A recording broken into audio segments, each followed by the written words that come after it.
தபால் அலுவலக சட்டம் 2023. இப்போ ஜூன் 18ஆம் தேதி பார்த்தோம்னாக்கா இந்த தபால் அலுவலக சட்டம் 2023 வந்து அமலுக்கு வந்ததா மத்திய அரசு வந்து தெரிவிச்சிருக்கு.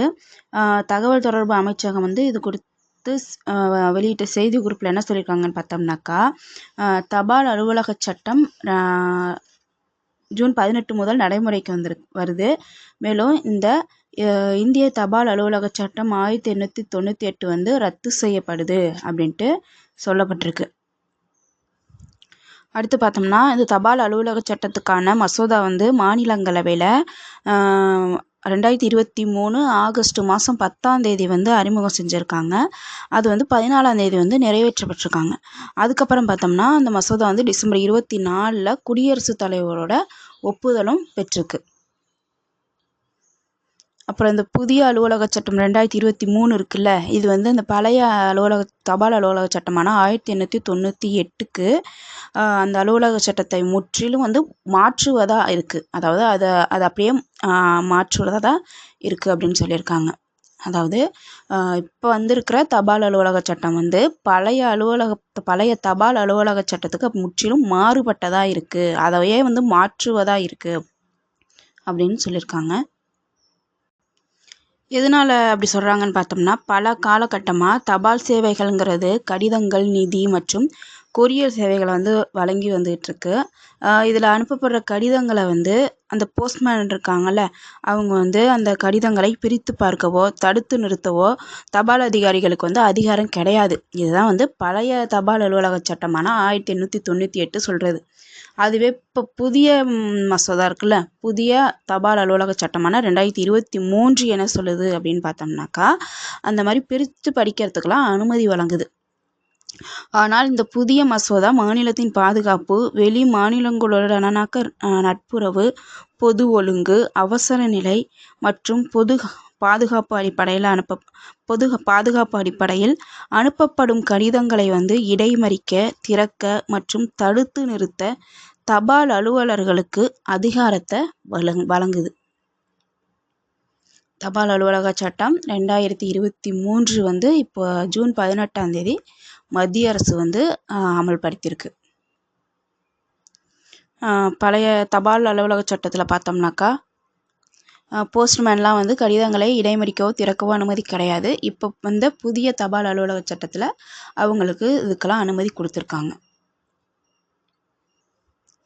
அடுத்த கரண்ட் அஃபேர் பார்த்தோம்னாக்கா, ஒரு 2 நாடுகளுக்கு வந்து 2000 டன் அரிசி ஏற்றுமதி செய்கிறதுக்கு மத்திய அரசு வந்து அனுமதி அளிச்சிருக்கு. என்னென்ன நாடுன்னு பார்த்தோம்னாக்கா, மலாவி மற்றும் ஜிம்பாப்வே. ஆப்பிரிக்க நாடுகளான மலாவி மற்றும் ஜிம்பாப்வேக்கு 2000 டன் பாசுமதி இல்லாத அரிசியை ஏற்றுமதி செய்ய மத்திய அரசு வந்து அனுமதி அளிச்சிருக்கு. கடந்த 2023 ஜூலை மாதத்துலேருந்து பார்த்தோம்னாக்கா, பாசுமதி அல்லாத அரிசி வந்து ஏற்றுமதிக்கு தடை நீடித்து வருது. எதனால் அப்படின்னு பார்த்தோம்னாக்கா, உள்நாட்டில் வந்து அரிசி விலையை கட்டுக்குள்ளே வைக்கணும் அப்படிங்கிறதுக்காக தான் வந்து இந்த மாதிரி நடவடிக்கை வந்து மத்திய அரசு மேற்கொண்டிருக்கு. இருந்தாலும் ஒரு சில நாடுகளுக்கு வந்து அவங்களுடைய உணவு தேவையை கருத்தில் கொண்டு அவங்களுக்கு வந்து அரிசியை வந்து அப்பக்கப்போ ஏற்றுமதி செஞ்சு வந்துக்கிட்டு இருக்கு மத்திய அரசு. அந்த வகையில் இப்போ வந்து தென்கிழக்கு ஆப்பிரிக்க நாடான மலாவி மற்றும் தென்னாப்பிரிக்க பிராந்தியத்தில் இருக்கிற ஜிம்பாப்வே நாடுகளுக்கு தலா, அந்த நாட்டுக்கு ஒரு 1000 டன், இந்த நாட்டுக்கு ஒரு 1000 டன், தலா 1000 டன் பாசுமதி அல்லாத அரிசியை வந்து ஏற்றுமதி செய்ய மத்திய அரசு வந்து அனுமதி அளிச்சிருக்கு. ரீசெண்டாக எந்த 2 நாட்டுக்கு பாசுமதி அல்லாத அரிசியை வந்து ஏற்றுமதி செஞ்சாங்கன்னு பார்த்தோம்னாக்கா, மலாவி மற்றும் ஜிம்பாப்வே. அடுத்த கரண்ட் அஃபேர் பார்த்தோம்னாக்கா, உலகின் மிகப்பெரிய ரயில் பாலத்தின் மீது முதன்முறையாக ரயில் சோதனை ஓட்டம் இப்போ நடத்தியிருக்காங்க. உலகின் மிக பெரிய ரயில் பாதை எதுன்னு பார்த்தோம்னாக்கா, ஜம்மு காஷ்மீரில் இருக்கிற செனாப் ரயில் பாலம். அது பார்த்தோம்னாக்கா, ஜம்மு காஷ்மீரோட சங்கல்தான், ரியாசியை இந்த 2 பகுதியை இணைக்கிற வகையில் உலகின் மிக உயரமான செனாப் பாலத்தின் இந்த செனாப் ரயில் பாலத்தோட கட்டுமான பணி வந்து இப்போ நடந்து முடிஞ்சிருக்கு.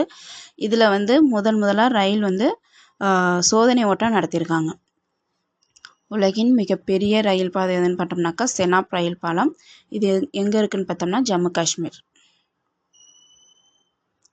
இதில் வந்து இப்போ ரயில் சோதனை ஓட்டம் நடத்தியிருக்காங்க. ஜம்மு காஷ்மீர் பற்றி ஒரு 3 பாயிண்ட் பார்ப்போம் ஜிகேவா. ஜம்மு காஷ்மீர் தலைநகர் வந்து 2 இருக்குன்னு பார்த்தோம். ஜம்மு காஷ்மீர் வந்து ஒரு யூனியன் பிரதேசம். ஜம்மு காஷ்மீருக்கு 2 தலைநகர் இருக்குன்னு பார்த்தோம். ஒன்று கோடைக்கால தலைநகர், இன்னொன்று குளிர்கால தலைநகர். கோடைக்கால தலைநகர் எதுன்னு பார்த்தோம்னா ஸ்ரீநகர். குளிர்கால தலைநகர் வந்து ஜம்மு. அடுத்து பார்த்தோம்னாக்கா ஜம்மு காஷ்மீர்ங்கிறது வந்து மாநிலத்திலேருந்து தான் மறுபடியும் யூனியன் பிரதேசமாக மாறுனுச்சு. எப்போ மாறுனுச்சுன்னு பார்த்தோம்னாக்கா நாடாளுமன்றம் வந்து 5/8/2019 அன்று இயற்றிய ஜம்மு காஷ்மீர் சீரமைப்பு சட்டத்தின்படி தான் வந்து ஜம்மு காஷ்மீர் மற்றும் லடாக் அப்படிங்கிற ஒரு 2 யூனியன் பிரதேசங்களாக மாறுனுச்சு. இது எப்போ அமலுக்கு கொண்டு வந்தாங்கன்னு பார்த்தோம்னா அக்டோபர் 31, 2019 யூனியன் பிரதேசமாக மாற்றப்பட்டது வந்து அக்டோபர் 31, 2019. அதை மாற்றப்பட்ட சட்டம் எதுன்னு பார்த்தோம்னாக்கா ஜம்மு காஷ்மீர் சீரமைப்பு சட்டம். ஆண்டு வந்து 5/8/2019. அடுத்து பார்த்தோம்னாக்கா இராணுவ துணை தலைமை தளபதியாக இப்போ வந்து ஒருத்தவங்களை நியமிக்க இருக்காங்க. யாருன்னு பார்த்தோம்னா ராஜா சுப்ரமணி. இராணுவ துணை தலைமை தளபதி யாருன்னு பார்த்தோம்னா ராஜா சுப்ரமணி. அடுத்த இராணுவ துணை தளபதியாக ராஜா சுப்ரமணியை நியமிக்க மத்திய அரசு வந்து ஒப்புதல் வழங்கியிருக்கு. அடுத்து பார்த்தோம்னாக்கா இராணுவ தலைமை தளபதி வந்து இப்போ இருக்கிறவங்க வந்து மனோஜ் பாண்டே. இவங்களுடைய பதவிக்காலம் வந்து ஜூன் 30 முடியுது. அதனால இராணுவ துணை தளபதியாக இருக்கிற உபேந்திர துவிவேதியை இராணுவ தலைமை தளபதியாக அவங்களுக்கு போஸ்டிங் கொடுத்துருக்காங்க.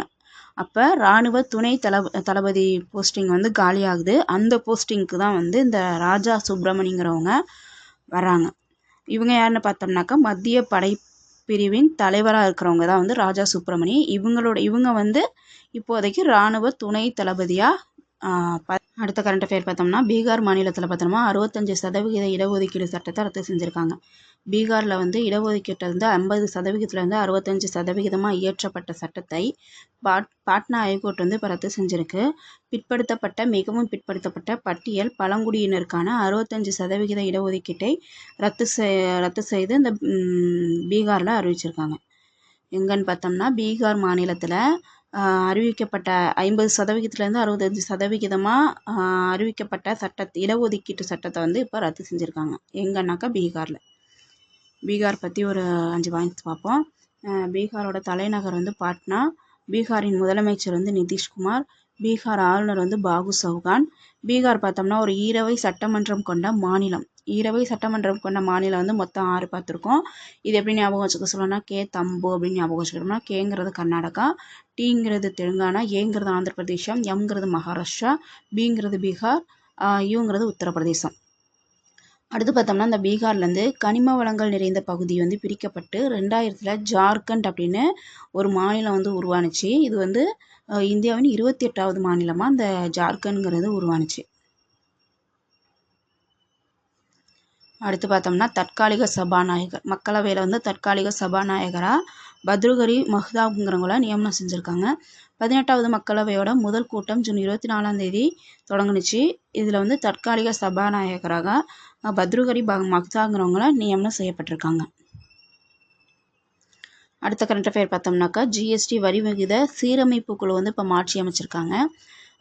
ஜிஎஸ்டி சரக்கு சேவை வரி விகித சீரமைப்புக்கான அமைச்சர்கள் குழுவை வந்து இப்போ மத்திய அரசு மாற்றி அமைச்சிருக்கு. பீகார் துணை முதல்வர் சாம்ராஜ் சௌத்ரி இவங்க தான் வந்து குழுவோட ஒருங்கிணைப்பாளர். அடுத்து பார்த்தோம்னா உத்தரப்பிரதேச நிதியமைச்சர் சுரேஷ்குமார் கண்ணா அவங்க வந்து ஃபர்ஸ்ட் இன்னொரு உறுப்பினர். ரெண்டாவது வந்து கோவாவில் போக்குவரத்து துறை அமைச்சர் மவ்வின் கோதினோ. தேர்டு வந்து ராஜஸ்தான் மருத்துவ மற்றும் சுகாதார பணிகள் துறை அமைச்சர் கஜேந்திர சிங். ஃபோர்த்து வந்து மேற்கு வங்க நிதியமைச்சர் சந்திரிமா பட்டாச்சாரியா. ஃபிஃப்த்து வந்து கர்நாடகா வருவாய்த்துறை அமைச்சர் கிருஷ்ண பைரேகவுடா. சிக்ஸ்த்து வந்து கேரள நிதியமைச்சர் KN பாலகோபால். இவங்க 6 பேர் ப்ளஸ் பீகார் துணை முதல்வர் சாம்ராஜ் சௌத்ரி அவங்க தான் வந்து குழுவோட ஒருங்கிணைப்பாளர். மொத்தம் 7 பேர் கொண்ட உறுப்பினர்களை வந்து இப்போ வந்து அந்த குழுவில் நியமிச்சிருக்காங்க. ஆகிய 7 பேர் உறுப்பினர்களாக இந்த குழுவில் இடம்பெற்றிருக்காங்க. ஜிஎஸ்டி வரி விகித சீரமைப்பு குழுவில் மொத்தம் 7 பேர் உறுப்பினர்களாக இடம்பெற்றிருக்காங்க. இந்த குழு பார்த்தோம்னா இப்போ வந்து 2வது தடவையாக மாற்றி அமைக்கிறாங்க. இதுக்கு முன்னாடி பார்த்தோம்னா 2021ல் முதல் குழு அமைக்கப்பட்டது. அதுக்கப்புறம் மாற்றப்பட்டிருக்கிறது இப்போ தான். அப்போதைக்கு பார்த்தோம்னா கர்நாடக முதல்வராக இருந்த பசவராஜ் பொம்மை தலைமையில் இந்த குழு வந்து அமைக்கப்பட்டது. அடுத்து பார்த்தோம்னா இந்த குழுவோட பணி என்ன அப்படின்னு பார்த்தோம்னாக்கா வரி விகிதங்களில் மேற்கொள்ள வேண்டிய சீர்திருத்தங்கள் குறித்து ஜிஎஸ்டி கவுன்சிலுக்கு வந்து இறுதி அறிக்கையை சமர்ப்பிக்க வேண்டிய பணி தான் வந்து இந்த குழுவுக்கு கொடுத்துருக்காங்க. அடுத்து பார்த்தோம்னாக்கா தற்போது இருக்கிற ஜிஎஸ்டி வரி விதிப்பில் மொத்தம் 5 விகிதங்கள் இருக்குது. என்னென்னு பார்த்தோம்னா 0%, 5%, 12%, 18%, 28%. இந்த 5 விகிதங்கள் தான் வந்து இப்போ ஜிஎஸ்டி வரி விதிப்பில் இருக்குது. ஜிஎஸ்டி பற்றி ஒரு 5 பாயிண்ட்ஸ் பார்ப்போம். சரக்கு மற்றும் சேவை வரி, இது வந்து ஒரு மறைமுக வரி. மத்திய மற்றும் மாநில அரசாங்கங்களால் விதிக்கப்படும் பல்வேறு வரிகளுக்கு பதிலாக ஒற்றை வரியாக அறிவிக்கப்படுறது தான் வந்து இந்த ஜிஎஸ்டி. இது பார்த்தோம்னா 101வது அரசியலமைப்பு திருத்தச் சட்டம் 2016 தான் வந்து இந்தியாவில் ஜிஎஸ்டியை அறிமுகப்படுத்தினது. இது வந்து 122வது திருத்த மசோதாவாக அறிமுகப்படுத்தப்பட்டது. இது எப்போ அமலுக்கு வந்ததுன்னு பார்த்தோம்னாக்கா ஜூலை 1, 2017. அடுத்து பார்த்தோம்னாக்கா இஸ்ரோவின் முன்னாள் தலைவர் முனைவர் கே ராதாகிருஷ்ணன் தலைமையிலான குழு எதுக்காக அமைச்சிருக்காங்கனாக்கா இப்போ நடந்த நெட் எக்ஸாமில் நடந்த முறைகேடுகளை விசாரிக்கிறதுக்காக ஒரு 7 பேரை உறுப்பினர்களாக கொண்டு அமைக்கப்பட்ட குழு தான் வந்து இந்த குழு. இந்த குழு எதுக்காகன்னு பார்த்தோம்னா நெட் தேர்வுகளில் வினாத்தால் கசிந்ததாக சொல்லப்பட்ட தகவலை விசாரிக்கிறதுக்காக அமைக்கப்பட்ட குழு. யார் தலைமையில் அமைச்சாங்கன்னு பார்த்தோம்னாக்கா இஸ்ரோவோட முன்னாள் தலைவர் முனைவர் கே ராதாகிருஷ்ணன் அவங்க தலைமையில் அமைக்கப்பட்ட குழு. நெட் தேர்வுகளில் வினாத்தால் கசிந்ததாக சொல்லப்பட்ட தகவலை விசாரிக்கிறதுக்கு அமைக்கப்பட்ட குழு யார் தலைமையிலான குழுன்னு பார்த்தோம்னாக்கா இஸ்ரோவோட முன்னாள் தலைவர் முனைவர் கே ராதாகிருஷ்ணன் அவங்க தலைமையிலான குழு. அடுத்து பார்த்தோம்னாக்கா முன்னாள் கிரிக்கெட் வீரரான முத்தையா முரளிதரன் அவங்க வந்து நம்ம கர்நாடகத்தில் 1400 கோடி முதலீட்டில் குளிர்பான நிறுவனம் தொடக்க இருக்காங்க. இலங்கை கிரிக்கெட் அணியின் முன்னாள் வீரரான முத்தையா முரளிதரன் குளிர்பானம் மற்றும் தின்பண்ட தயாரிப்புகள் வந்து நிறுவனத்தை அங்கே நடத்தி வந்துகிட்டு இருக்காங்க. அவங்க வந்து இங்கே நம்ம இந்தியாவில் கர்நாடகாவில் அவங்களுடைய குளிர்பான நிறுவனத்தை தொடங்க விரும்புனாங்க. அப்போ செய்ய வேண்டிய ஃபார்மாலிட்டிஸ்லாம் செஞ்சு அவங்க தொடங்க இருக்காங்க இங்கே கர்நாடகத்தில். எந்த கிரிக்கெட் வீரர்னு பார்த்தோம்னாக்கா முத்தையா முரளிதரன். இவங்க வந்து இலங்கையை சேர்ந்த கிரிக்கெட் வீரர். முன்னாள் கிரிக்கெட் வீரர் முத்தையா முரளிதரன் 1400 கோடி முதலீட்டில் குளிர்பான நிறுவனம் தொடங்க இருக்காங்க. எங்கன்னு பார்த்தோம்னா கர்நாடகாவில். அடுத்து பார்த்தோம்னா கர்நாடகம் பற்றின ஒரு 3 ஜிகே சொல்கிறேன். கர்நாடகாவின் தலைநகர் வந்து பெங்களூர். கர்நாடக முதலமைச்சர் வந்து சித்தாராமையா. கர்நாடக ஆளுநர் வந்து தவார் சந்த் கெலாட். கர்நாடகமும் பார்த்தோம்னாக்கா ஒரு ஈரவை சட்டமன்றம் கொண்ட மாநிலம். ஈரவை சட்டமன்றம் கொண்ட மாநிலம் வந்து மொத்தம் 6. இதை நம்ம எப்படி ஞாபகம் வச்சுக்கலாம்னா கே தம்முங்கிறது ஞாபகம் வச்சுக்கலாம்னா கேங்கிறது கர்நாடகா, டிங்கிறது தெலுங்கானா, ஏங்கிறது ஆந்திர பிரதேஷ், எம்ங்கிறது மகாராஷ்டிரா, பிங்கிறது பீகார், யூங்கிறது உத்தரப்பிரதேசம். அடுத்து பார்த்தோம்னா இந்தியாவுக்கான புதிய நேபாள தூதராக லோக் தர்ஷன் ரக்மிங்கிறவங்கள நியமிச்சிருக்காங்க. இந்தியாவுக்கான புதிய நேபாள தூதராக லோக் தர்ஷன் ரக்மிங்கிறவங்கள நியமிச்சிருக்காங்க. இந்தியாவிற்கான புதிய நேபாள தூதராக லோக் தர்ஷன் ரக்மி அவங்க. புதிய குற்றவியல் சட்டங்கள் வந்து இப்போ ஜூலை 1 முதல் அமலாக இருக்குது. இது என்னென்னா ஏற்கனவே இருக்கிற குற்றவியல் சட்டங்களுக்கு மாற்றாக தான் வந்து இந்த புதிய குற்றவியல் சட்டங்கள் வர இருக்குது. அந்த இப்போ ஏற்கனவே இருக்கிறத பார்த்தோம்னா ஆங்கிலேயர் காலத்தில் கொண்டு வரப்பட்ட குற்றவியல் சட்டங்கள், ஆங்கிலேயர் காலத்தில் கொண்டு வர குற்றவியல் சட்டங்கள். இந்த சட்டங்களுக்கு மாற்றான புதிய குற்றவியல் சட்டங்கள் ஜூலை 1ஆம் தேதி முதல் அமலுக்கு வர இருக்கிறதா மத்திய அரசு வந்து அறிவிச்சிருக்கு. அடுத்து பார்த்தோம்னா இந்த சட்டங்கள் வந்து சரியான நேரத்தில் விரைவான மற்றும் பிழையற்ற நீதியை வழங்கும் அப்படின்னு சொல்லியிருக்காங்க. ஏற்கனவே நடைமுறையில் இருக்கிற இந்திய குற்றவியல் சட்டங்களுக்கு மாற்றாக இப்போ வந்திருக்கிற புதிய சட்டங்கள் என்னென்னு பார்த்தோம்னாக்கா பாரதிய நியாய சன்ஹிதா 2023, செகண்ட் வந்து பாரதிய நாகரிக் சுரக்ஷா 2023, தேர்டு வந்து பாரதிய சாக்ஷியா 2023. இந்த 3 சட்டங்களும் தான் வந்து கொண்டு வரப்படுது. அதாவது இப்போதைக்கு நடைமுறையில் இருக்கிற சட்டங்களுக்கு மாற்றாக தான் வந்து இந்த சட்டங்கள் வந்து கொண்டு வர இருக்குது. இந்த திருத்தப்பட்ட குற்றவியல் சட்டங்களில் பார்த்தோம்னாக்கா குற்றங்களுக்கு வந்து தண்டனை வந்து மிக கடுமையாக இருக்கும் அப்படின்னு சொல்லியிருக்காங்க. இந்த 3 சட்டங்கள் வந்து இப்போதைக்கு இருக்கிற சட்டங்களுக்கு மாற்றாக தான் கொண்டு வரப்பட்டதுன்னு சொன்னோம். நான் இதில் கொடுத்துருக்க நடைமுறை இப்போதைக்கு இருக்கிற நடைமுறையில் இருக்கிற சட்டம் ப்ளஸ் அந்த பாக்ஸில் வந்து அதற்கு மாற்றாக வர இருக்கிற சட்டம். இதுதான் வந்து ரொம்ப முக்கியமானது. நடைமுறையில் இருக்கிற சட்டம் பார்ப்போம். ஃபஸ்ட்டு வந்து இந்திய குற்றவியல் சட்டம், இந்திய குற்றவியல் நடைமுறை சட்டம், தேர்டு வந்து இந்திய சாட்சிகள் சட்டம். இந்த 3 சட்டங்களுக்கு மாற்றாக தான் வந்து ஜூலை 1 முதல் புதிய சட்டங்கள் அமல்படுத்த இருக்காங்க. இந்திய குற்றவியல் சட்டம்ங்கிறது பாரதிய நியாய சன்ஹிதா 2023 மாறுது. அதே போல் இந்திய குற்றவியல் நடைமுறை சட்டம்ங்கிறது பாரதிய நாகரிக் சுரக்ஷா 2023னும், தேர்டு வந்து இந்திய சாட்சிகள் சட்டம்ங்கிறது பாரதிய சாக்ஷியா 2023ஆகவும் மாறுதல் அடையுது. இந்திய குற்றவியல் சட்டம்ங்கிறது பாரதிய நியாய சன்ஹிதா 2023ஆகவும், இந்திய குற்றவியல் நடைமுறை சட்டம்ங்கிறது பாரதிய நாகரிக் சுரக்ஷா 2023ஆகவும், இந்திய சாட்சிகள் சட்டம்ங்கிறது பாரதிய சாக்ஷியா 2023ஆகவும் மாற்றம் அடையுது. இந்த சட்டங்களுக்கான புதிய மசோதாக்கள் பார்த்தோம்னா, கடந்த ஆண்டு ஆகஸ்ட் மாதம் நடந்த மழைக்கால கூட்டத்தொடரின் போது தான் வந்து இந்த மக்களவையில் தாக்கல் செய்கிறாங்க.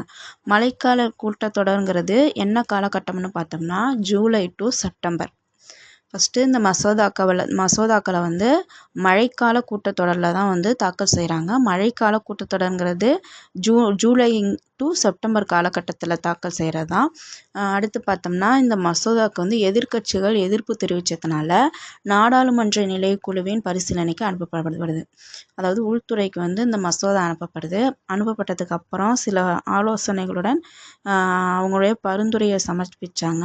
மறுபடியும் இந்த பரிந்துரை அடிப்படையில் திருத்தப்பட்ட மசோதாக்களை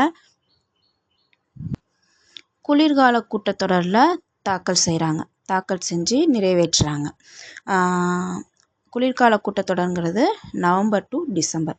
ஃபஸ்ட்டு வந்து மழைக்கால கூட்டத்தொடர், அதாவது ஜூலைலேருந்து செப்டம்பர் அந்த காலகட்டத்தில் உள்ள கூட்டத்தொடரில் தாக்கல் செய்கிறாங்க. அதுக்கு வந்து எதிர்க்கட்சிகள் வந்து எதிர்ப்பு தெரிவிக்கிறதுனால மறுபடியும் உள்துறையில் சமர்ப்பிக்கிறாங்க. அவங்க திருத்தப்பட்ட ஆலோசனைகளோட மறுபடி குளிர்கால கூட்டத்தொடரில் தாக்கல் செஞ்சு நிறைவேற்றுறாங்க, அதாவது நவம்பர் டிசம்பரில். அப்போ இது 2023லேயே நிறைவேறினதுனால தான் இதுக்கு வந்து இப்போ இந்த பாரதிய நியாய சன்ஹிதா 2023ன்னு கொடுக்குறாங்க. ஆனால் அமல்படுத்துறது வந்து இப்போ ஜூலை 1. ப்ளஸ் இன்னொன்று வந்து இதில் ஒரு ஜிகே சொல்லியிருக்கேன். மழைக்கால கூட்டத்தொடர், குளிர்கால கூட்டத்தொடர் ப்ளஸ் இன்னொரு கூட்டத்தொடர் ஒன்று இருக்குது, பட்ஜெட் கூட்டத்தொடர். அது என்ன காலகட்டம்னு பார்த்தோம்னா பிப்ரவரி டு மே. எனவே நடைமுறையில் இருக்கும் 3 சட்டங்களுக்கு மாற்றாக கொண்டு வரப்பட்டுள்ள புதிய குற்றவியல் திருத்த சட்டங்கள் வந்து வரும் ஜூலை 1 முதல் அமலுக்கு வர இருக்குது அப்படின்ட்டு மத்திய அரசு வந்து அறிவிச்சிருக்கு. அடுத்து புதிய சட்டங்களோட முக்கிய அம்சங்கள் என்னென்ன அப்படிங்கிறத பார்ப்போம். பாரதிய நியாய சன்ஹிதா 2023, இந்திய தண்டனை சட்டம் 1860க்கு மாற்றான இந்த புதிய சட்டத்தில் பார்த்தோம்னா தேச துரோகம்ங்கிறது நீக்கப்பட்டிருக்கு. இது வந்து இந்த பாரதிய நியாய சன்ஹிதா 2023ங்கிறது இந்திய தண்டனை சட்டம் 1860க்கு மாற்றான சட்டம். இந்த சட்டத்தில் பார்த்தோம்னா தேச துரோகம்ங்கிறது நீக்கப்பட்டிருக்கு. அதே வந்து சமூக சேவைங்கிறது சேர்த்துருப்பாங்க, அது வந்து கடைசி பாயிண்டாக கொடுத்துருக்கேன். அடுத்து பார்த்தோம்னா மாறாக பிரிவினைவாதம், கிளர்ச்சி, நாட்டின் இறையாண்மை, ஒற்றுமை மற்றும் ஒருமைப்பாட்டுக்கு எதிராக தண்டனை வழங்கும் புதிய பிரிவு சேர்க்கப்பட்டிருக்கு. சிறுவர்களை கூட்டு வன்கொடுமைக்கு உள்ளாக்குதல் மற்றும் கும்பலாக அடித்து கொலை செய்வதற்கு மரண தண்டனை வழங்க வகை செய்து இந்த சட்டம். அடுத்து பார்த்தோம்னா முதல் முறையாக இந்த தண்டனைகளை சமூக சேவையும் சேர்க்கப்பட்டிருக்கு. அடுத்து செகண்ட், பாரதிய நாகரிக் சுரக்ஷா 2023. இது வந்து இந்திய குற்றவியல் நடைமுறை சட்டத்துக்கு மாற்றாக கொண்டு வரப்பட்ட சட்டம் தான் வந்து இந்த பாரதிய நாகரிக் சுரக்ஷா 2023. இதன்படி பார்த்தோம்னாக்கா கால வரையறைக்குள்ள விசாரணை மற்றும் வாதங்கள் நடத்தணும். விசாரணை முடிஞ்சு 30 நாட்களுக்குள் தீர்ப்பு வழங்கணும். இந்த சட்டப்படி கால வரையறைக்குள் விசாரணை மற்றும் வாதங்கள் நடத்தணும். ப்ளஸ் விசாரணை முடிஞ்ச 30 நாட்களுக்குள் தீர்ப்பு வழங்கணும்.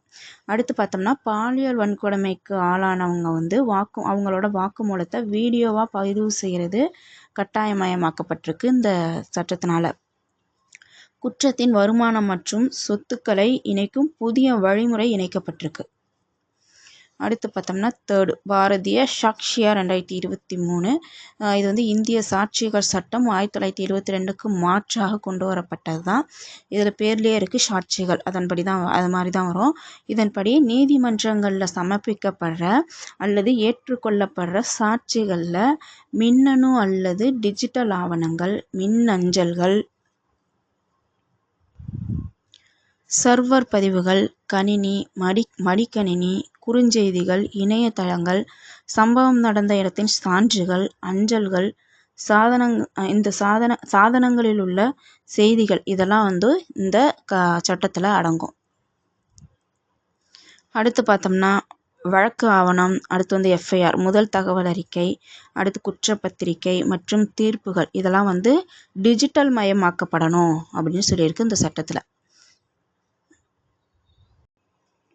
அடுத்து பார்த்தோம்னா காகித ஆவணங்களைப் போலவே டிஜிட்டல் மற்றும் மின்னணு ஆவணங்களும் சட்ட அங்கீகாரம், மதிப்பு, அமலாக்கத்தன்மை பெறும்னு சொல்லியிருக்காங்க. இந்த சட்டத்தின்படி காகித ஆவணங்கள் போலவே டிஜிட்டல் மற்றும் மின்னணு ஆவணங்களும் சட்ட அங்கீகாரம், மதிப்பு, அமலாக்கத்தன்மை பெறும் அப்படின்ட்டு சொல்லியிருக்காங்க. அதில் வந்து ரொம்ப முக்கியமானது வந்து இந்த பாக்ஸ் தான். இந்திய குற்றவியல் சட்டத்துக்கு மாற்றாக வரப்படுறது வந்து பாரதிய நியாய சங்கீதா 2023. இந்திய குற்றவியல் நடைமுறை சட்டத்துக்கு மாற்றாக வர இருக்கிற சட்டம் வந்து பாரதிய நாகரிக் சுரக்ஷா 2023. இந்திய சாட்சிகள் சட்டத்துக்கு மாறாக வர இருக்கிற சட்டம் வந்து பாரதிய சாக்ஷியா 2023. நடைமுறையில் கல்பாக்கம் இந்திரா காந்தி அணு ஆராய்ச்சி மைய புதிய இயக்குனராக சிஜி கர்ஹட்கருங்கிறவங்க நியமனம் செய்யப்பட்டிருக்காங்க.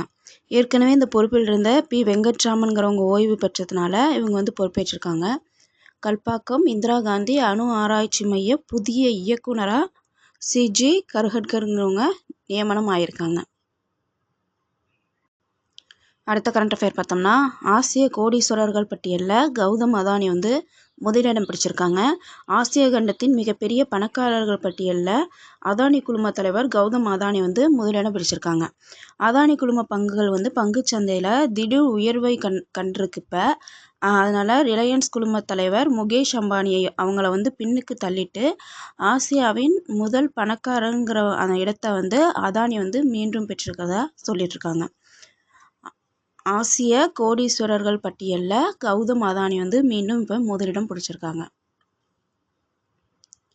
அடுத்த கரண்ட் அஃபேர் பார்த்தோம்னாக்கா தேசிய மனித உரிமை ஆணையத்திற்கு வந்து புதிய செயல் தலைவர் ஒருத்தவங்களை நியமனம் செஞ்சுருக்காங்க. யாருன்னு பார்த்தோம்னா விஜயபாரதி சயானி.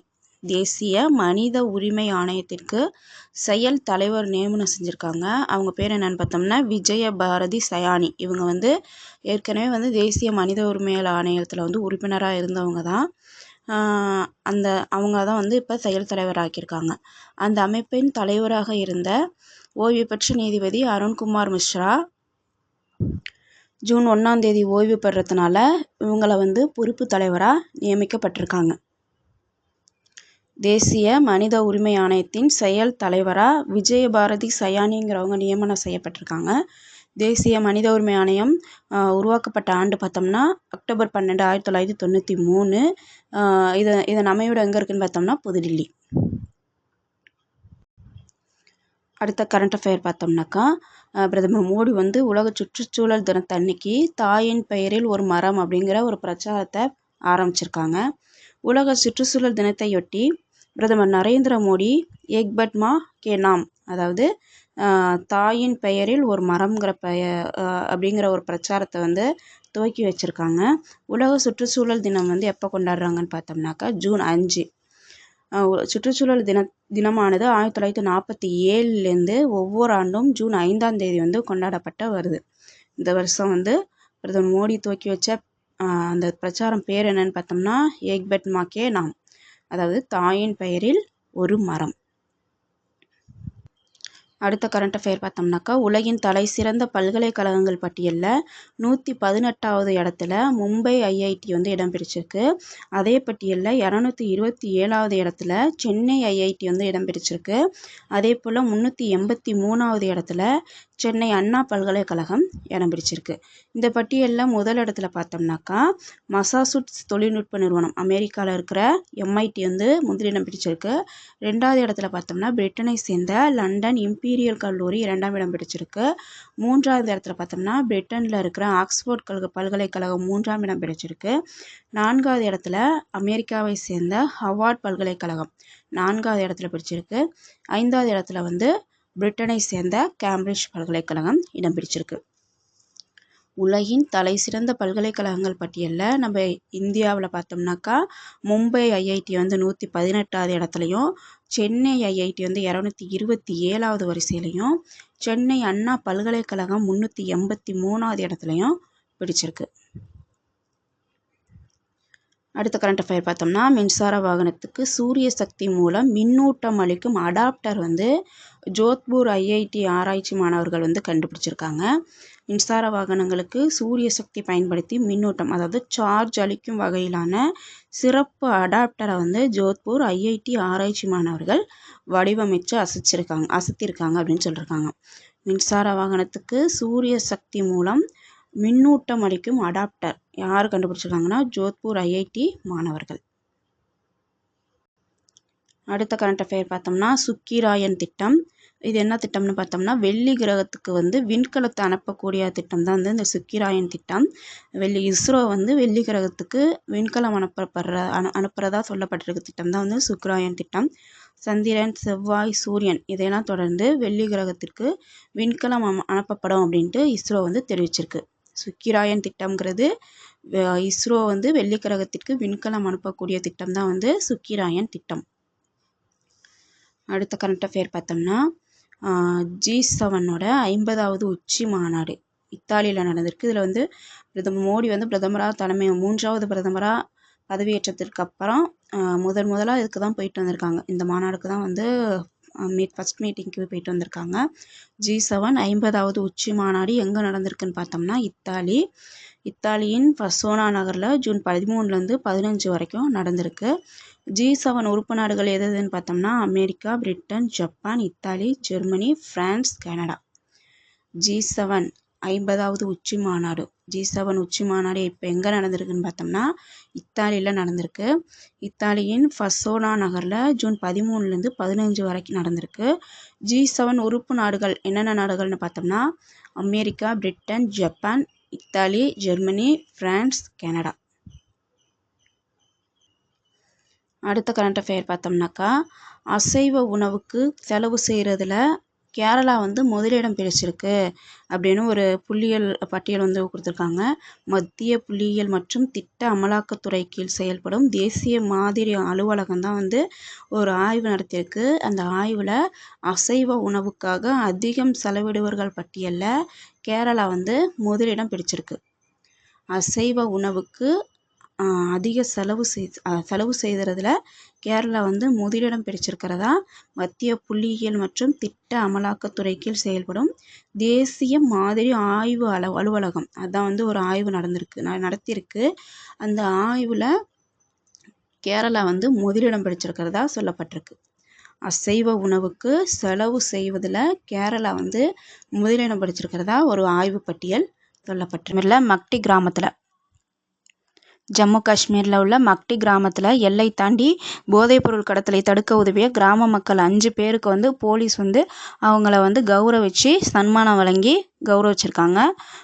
போதைப்பொருள் கடத்தலை தடுத்த கிராம மக்களுக்கு சன்மானம் எங்கே வழங்கியிருக்காங்கன்னு பார்த்தோம்னா ஜம்மு காஷ்மீரில்.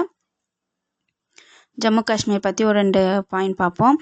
ஜம்மு காஷ்மீரோட தலைநகர் வந்து 2 வரும், ஸ்ரீநகர் மற்றும் ஜம்மு. ஜம்மு காஷ்மீர் யூனியன் பிரதேசம் இதுக்கு மட்டும்தான் வந்து 2 தலைநகர் வரும். கோடை காலத்துக்கு ஒன்று, குளிர்காலத்துக்கு ஒன்று. கோடை காலத்துக்கு பார்த்தோம்னா ஸ்ரீநகர், குளிர்காலத்துக்கு பார்த்தோம்னா ஜம்மு. ஜம்மு காஷ்மீர் வந்து எப்போ வந்து யூனியன் பிரதேசமாக உருவாக்கப்பட்டுச்சு அப்படின்னு பார்த்தோம்னாக்கா அக்டோபர் 31, 2019. ஜம்மு காஷ்மீர் வந்து எப்போ யூனியன் பிரதேசமாக மாற்றிருக்காங்கன்னு பார்த்தோம்னாக்கா அக்டோபர் 31, 2019. அக்டோபர் 31 பார்த்தோம்னா யாருடைய பிறந்தநாள்னு பார்த்தோம்னா சர்தார் வல்லபாய் படேல் அவங்களுடைய பிறந்தநாள் தான் வந்து அக்டோபர் 31. சர்தார் வல்லபாய் படேலோட பிறந்தநாள் தான் வந்து அக்டோபர் 31. அப்போ அந்த நாளில் 2019ஆம் வருடம் ஜம்மு காஷ்மீர் வந்து ஜம்மு காஷ்மீர் மற்றும் லடாக் அப்படின்ட்டு 2 யூனியன் பிரதேசங்களாக பிரிக்கப்பட்டிருக்கு. மொத்தம் வந்து 8 யூனியன் பிரதேசம்.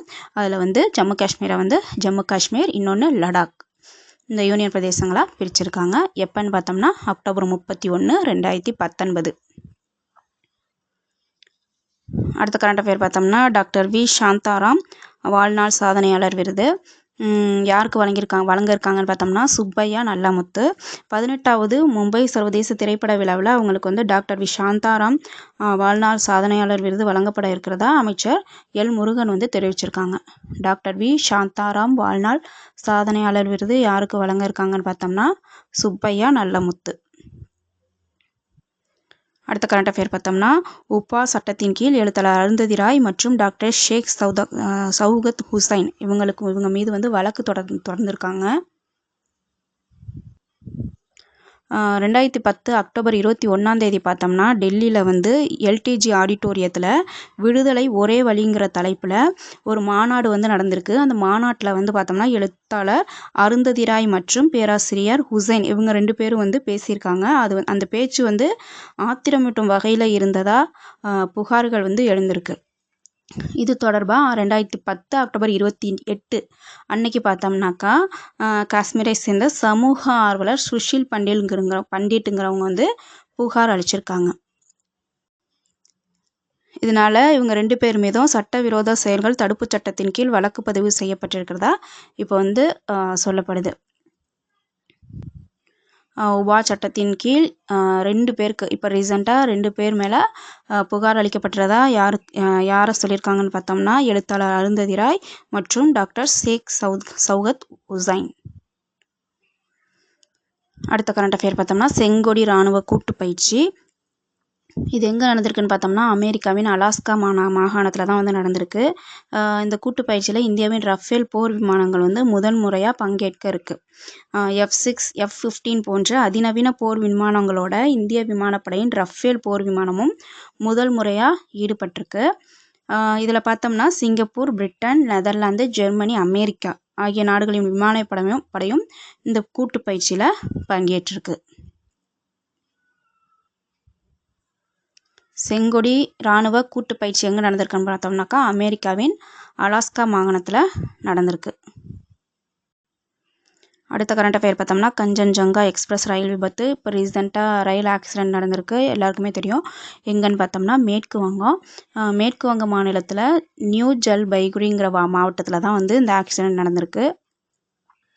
இந்த கஞ்சன்ஜங்கா எக்ஸ்பிரஸ் ரயில் மீது சரக்கு ரயில் மோதி தான் வந்து ஆக்சிடெண்ட் ஆகிருக்கு. இந்த கஞ்சன்ஜங்கா எக்ஸ்பிரஸ் ரயில் பார்த்தோம்னாக்கா அஸ்ஸாமோட சில்சார்லேருந்து மேற்கு வங்கத்தோட சேல்டா மாவட்டம் நோக்கி தான் வந்து பயணித்து கொண்டிருந்திருக்கு.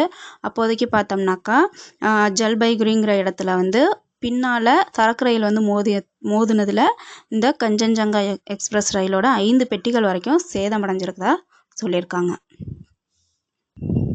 அடுத்த கரண்ட் அஃபேர் பார்த்தோம்னா ஜவுளி ஏற்றுமதியில் தமிழகம் வந்து தொடர்ந்து முதலிடம் அதோடைய இடத்தை வந்து தக்க வச்சிருக்கிறதா சொல்லியிருக்காங்க. இந்திய ஜவுளி ஏற்றுமதியில் தமிழகம் 20.78% தொடர்ந்து அதிக பங்களிப்பு வழங்கும் மாநிலத்தில் பட்டியலில் முதலிடத்தில் இருக்கிறதா சொல்லியிருக்காங்க. ஜவுளி ஏற்றுமதியில் வந்து தமிழகம் தொடர்ந்து முதலிடத்தில் இருக்குது. இந்திய ஜவுளி ஏற்றுமதியில் தமிழகம் வந்து 20.78% தொடர்ந்து அதிக பங்களிப்பு வழங்கும் மாநிலங்களின் பட்டியலில் முதலிடத்தில் இருக்குது. அடுத்த கரண்ட் அஃபேர் பார்த்தோம்னா இராணுவ மருத்துவமனையில் முதல் முறையாக தோல் வங்கி வசதி அறிமுகம் செஞ்சுருக்காங்க. எங்கன்னு பார்த்தோம்னா புதுதில்லியில் இருக்கிற இராணுவ மருத்துவமனையில் முதல் முறையாக தோல் வங்கி வசதி அறிமுகப்படுத்தப்பட்டிருக்கு.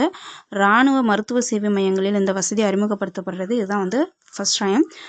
இதன் மூலம் தீவிர தீக்காயங்கள் பாதிக்கப்பட்டவங்க, அப்புறம் தோல் சம்மந்தமாக பாதிப்புக்குள்ளானவங்க, குறிப்பாக இராணுவத்தை சேர்ந்த வீரர்கள் மற்றும் அவங்க குடும்பத்தினர்கள் வந்து இந்த ஸ்கீம் மூலயமா அவங்க வந்து பயனடையலாம். அடுத்த கரண்ட் அஃபேர் பார்த்தோம்னாக்கா அதிவேக இணைய சேவை செயற்கைக்கோள் GSAT-N2 இது எதுக்காகன்னு பார்த்தோம்னா இணைய சேவையோட வேகத்தை மேம்படுத்துவதற்காக GSAT-N2 அதாவது GSAT-20ங்கிற அதிநவீன தகவல் தொடர்பு செயற்கைக்கோளை வந்து இஸ்ரோ வந்து வடிவமைச்சிருக்கு. இந்த செயற்கைக்கோள் வந்து எலான் மஸ்கின் SpaceX நிறுவனத்தோட பால்கான் 9ங்கிற ராக்கெட் மூலம் விண்ணில் செலுத்தப்பட இருக்கிறதா தகவல் வெளியாகிருக்கு. அடுத்த கரண்ட் அஃபேர் பார்த்தோம்னாக்கா, நாலந்தா பல்கலைக்கழகத்தின் புதிய வளாகத்தை வந்து பிரதமர் மோடி வந்து திறந்து வச்சுருக்காங்க. நாலந்தா பல்கலைக்கழகம் எங்கே இருக்குதுன்னு பார்த்தோம்னா பீகார் மாநிலத்தில். பீகார் மாநிலம் ராஜ்கிரில் உள்ள நாலந்தா பல்கலைக்கழகத்தின் புதிய வளாகத்தை பிரதமர் மோடி வந்து திறந்து வச்சுருக்காங்க. அந்த நாலந்தா பல்கலைக்கழகம் தான் வந்து உலகின் மிக பழமையான பல்கலைக்கழகம். உலகின் மிக பழமையான பல்கலைக்கழகம் என்ற பெருமையை பெற்றதான் வந்து இந்த நாலந்தா பல்கலைக்கழகம். பீகாரில் கடந்த 5ஆம் நூற்றாண்டில் சர்வதேச நாட்டு அறிஞர்களின் பங்களிப்போடு உருவாக்கப்பட்டது தான் வந்து இந்த நாலந்தா பல்கலைக்கழகம். 1600 ஆண்டுகள் பழமையான இந்த நாலந்தா பல்கலைக்கழகம் வந்து புதிதாக அங்கே ஒரு கட்டிடம் கட்டப்பட்டு திறக்கப்பட்டிருக்கு. இந்த புதிய வளாகம் வந்து எங்கே இருக்குதுன்னு பார்த்தோம்னா அந்த நாலந்தா பல்கலைக்கழகத்திலேயே பழங்கால இடிபாடுகள் அப்படின்ட்டு ஒரு இடம் இருக்குது. அந்த இடத்துக்கு அருகில் தான் வந்து கட்டப்பட்டிருக்கு.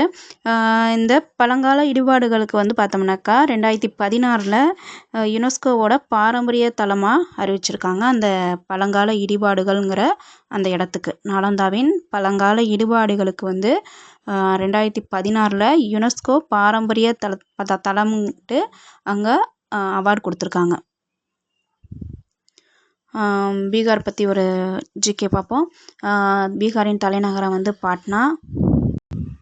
பீகாரின் முதலமைச்சர் வந்து நிதிஷ்குமார். பீகாரின் ஆளுநர் வந்து பாகு சௌகான். பீகார் பார்த்தோம்னா ஒரு ஈரவை சட்டமன்றம் கொண்ட மாநிலம். ஈரவை சட்டமன்றங்கள் கொண்ட மொத்த மாநிலம் எத்தனைன்னு பார்த்தோம்னா 6. இதை நம்ம எப்படி ஞாபகம் வச்சுக்கலாம்னாக்கா, தம்புங்கிறத ஞாபகம் வச்சுக்கிட்டோம்னாக்கா, கேங்கிறது கர்நாடகா, டீங்கிறது தெலுங்கானா, ஏங்கிறது ஆந்திர பிரதேசம், எம்ங்கிறது மகாராஷ்டிரா, பிங்கிறது பீகார், யூங்கிறது உத்தரப்பிரதேசம். இந்த பீகாருங்கிறது ஈரவை சட்டமன்றம் கொண்ட மாநிலம். அடுத்த கரண்ட் அஃபேர் பார்த்தோம்னா 2021 பார்த்தோம்னாக்கா காற்று மாசுபாடு காரணமாக 81 லட்சம் மக்கள் வந்து உயிரிழந்திருக்கிறதா ஒரு பட்டியலில் சொல்லியிருக்காங்க. யார் சொல்லியிருக்காங்கன்னு பார்த்தோம்னா காற்று மாசுபாடு குறித்து ஹெல்த் எஃபெக்ட்ஸ் இன்ஸ்டிடியூட் மற்றும் ஐக்கிய நாடுகளின் குழந்தைகள் நிதியம் அமைப்பு இது ரெண்டும் சேர்ந்து ஒரு அறிக்கையை விட்டிருக்கு. அந்த அறிக்கையில் தான் வந்து இந்த மாதிரி 2021 காற்று மாசுபாடு காரணமாக 81 லட்சம் பேர் உயிரிழந்திருக்காங்க. இதில் வந்து இந்தியாவிலையும் சீனாவிலையும் பார்த்தோம்னாக்கா அதிக அளவு உயிரிழந்திருக்காங்க. அதே போல் நைஜீரியா, பாகிஸ்தான், எத்தியோப்பியா, வங்காளதேசத்துலேயும் உயிரிழந்திருக்கிறதா சொல்லியிருக்காங்க. என்ன வருடம்னு பார்த்தோம்னாக்கா 2021. காற்று மாசுபாடு காரணமாக 2021 81 லட்சம் மக்கள் உயிரிழந்திருக்கிறதா சொல்லியிருக்காங்க. அடுத்த கரண்ட் அஃபேர் பார்த்தோம்னாக்கா HAL நிறுவனத்துக்கிட்டேருந்து 156 ஹெலிகாப்டர் வந்து கொள்முதல் செய்ய இருக்கிறதா பாதுகாப்புத்துறை அமைச்சகம் வந்து ஒரு டெண்டரை வந்து வெளியிட்டிருக்கு. HAL நிறுவனத்துக்கிட்டேருந்து 156 இலகு ரக ஹெலிகாப்டர்களை கொள்முதல் செய்வதற்கான டெண்டரை பாதுகாப்புத்துறை அமைச்சகம் வெளியிட்டிருக்கு. பிரசாந்த் இலகு ரக ஹெலிகாப்டர்களை வாங்க பாதுகாப்பு கொள்முதல் கவுன்சில் வந்து கடந்த ஆண்டு நவம்பரில் ஒப்புதல் அளிச்சிருக்கு. இதையடுத்து 156 ஹெலிகாப்டர்களை கொள்முதல் செய்வதற்கான டெண்டரை வந்து பாதுகாப்பு அமைச்சகம் இப்போ வெளியிட்டிருக்கு. இதில் பார்த்தோம்னா 90 ஹெலிகாப்டர்கள் வந்து இராணுவத்திற்கும் 66 ஹெலிகாப்டர்கள் வந்து விமானப்படைக்கும் வழங்க இருக்கிறதா சொல்லியிருக்காங்க. அடுத்த கரண்ட் அஃபேர் பார்த்தோம்னா NVIDIA நிறுவனம். இது பார்த்தோம்னா மைக்ரோசாஃப்ட் நிறுவனத்தை பின்னுக்கு தள்ளி உலகின் அதிக சந்தை மதிப்பு கொண்ட நிறுவனமாக இப்போ வந்து உருவெடுத்துக்கிட்டு இருக்கு. இந்த NVIDIA நிறுவனத்தோட தலைமையகம் எங்கே இருக்குதுன்னு பார்த்தோம்னா கலிஃபோர்னியா. இது தொடங்கப்பட்ட ஆண்டு வந்து 1993. இது ஸ்டார்டிங்கில் பார்த்தோம்னா கம்ப்யூட்டர் சிப்கள் மற்றும் உதிரி பாகங்கள் தயாரித்து வந்த நிலையில் பின்னர் கிராஃபிக்ஸ் மற்றும் செயற்கை நுண்ணறிவு துறையில் அசுர வளர்ச்சி கண்டு இப்போ மைக்ரோசாஃப்ட் நிறுவனத்தை பின்னுக்கு தள்ளி உலகின் அதிக சந்தை மதிப்பு கொண்ட நிறுவனமாக உருவெடுத்திருக்கு. NVIDIA நிறுவனம் தலைமையகம் எங்கே இருக்குதுன்னு பார்த்தோம்னாக்கா கலிஃபோர்னியா. 53வது GST கவுன்சிலின் கூட்டம் எங்கே நடந்திருக்குன்னு பார்த்தோம்னா புதுடில்லியில் நடந்திருக்கு. அந்த கூட்டம் வந்து மத்திய நிதியமைச்சர் நிர்மலா சீதாராமன் அவங்க தலைமையில் தான் வந்து நடந்திருக்கு. GST கவுன்சிலின் 53வது ஆலோசனை கூட்டம் புதுடில்லியில் நடந்திருக்கு. இதில் வந்து பார்த்தோம்னாக்கா அந்த கூட்டம் நடந்து முடிஞ்சதுக்கப்புறம் எதுக்கெல்லாம் வந்து ஜிஎஸ்டி வந்து விலக்கு அளிச்சிருக்காங்க அப்படின்ட்டு நிர்மலா சீதாராமன் வந்து சொல்லியிருக்காங்க. எதுக்குன்னு பார்த்தோம்னாக்கா ஃபஸ்ட்டு வந்து ரயில் நிலையத்தில் எடுத்துக்கிட்டோம்னாக்கா ரயில் நிலைய அந்த நடைமேடை டிக்கெட் இருக்குல்ல அதுக்கு விலக்காம் ஃபஸ்ட்டு.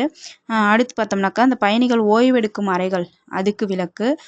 மூன்றாவது வந்து அங்கே வருதுல பேட்ரி கார் ரயில் நிலைய நடைமேடைகளில் வரக்கூடிய பேட்ரி வாகனங்கள் இதுக்கெல்லாம் வந்து வரி விலக்கு அளிக்கப்பட்டிருக்கிறதா சொல்லியிருக்காங்க. அடுத்து பார்த்தோம்னா தங்கும் விடுதிகள் அதாவது ஹாஸ்டல்ஸுக்கு சொல்லியிருக்காங்க. ஸ்டூடெண்ட்ஸ் படிக்கிறாங்கள அவங்க அதாவது ஸ்கூல் இல்லாமல் வெளியில் அங்கே பார்த்தோம்னாக்கா மாணவர் விடுதிகள் மற்றும் அவங்களுக்கு வழங்கப்படுற உணவகங்கள் இதுக்கெல்லாம் வந்து ஜிஎஸ்டி விலக்கு கொடுத்துருக்காங்க. அதாவது ஸ்கூல் இல்லாமல் ஸ்கூலுக்கு வெளியில் மாணவர்கள் தங்கி படிக்கக்கூடிய ஹாஸ்டல்ஸ் ப்ளஸ் அவங்களுக்கு வந்து அவங்களுக்காக செயல்படுற உணவகங்கள் இதுக்கெல்லாம் வந்து ஜிஎஸ்டி விலக்கு கொடுத்துருக்காங்க. இதுக்கும் ஒரு 2 கண்டிஷன் கொடுத்துருக்காங்க. என்ன கண்டிஷன் அப்படின்னு பார்த்தோம்னாக்கா சராசரியாக ஒரு மாதத்துக்கு பார்த்தோம்னாக்கா ஒரு நபருக்கு 20,000 வாங்குகிற விடுதிகளுக்கு தான் வந்து இது பொருந்தும். அதே போல் பார்த்தோம்னாக்கா மாணவர்கள் வந்து குறைந்தபட்சம் அந்த ஹாஸ்டலில் வந்து 3 மாதம் தங்கி இருக்கணும்.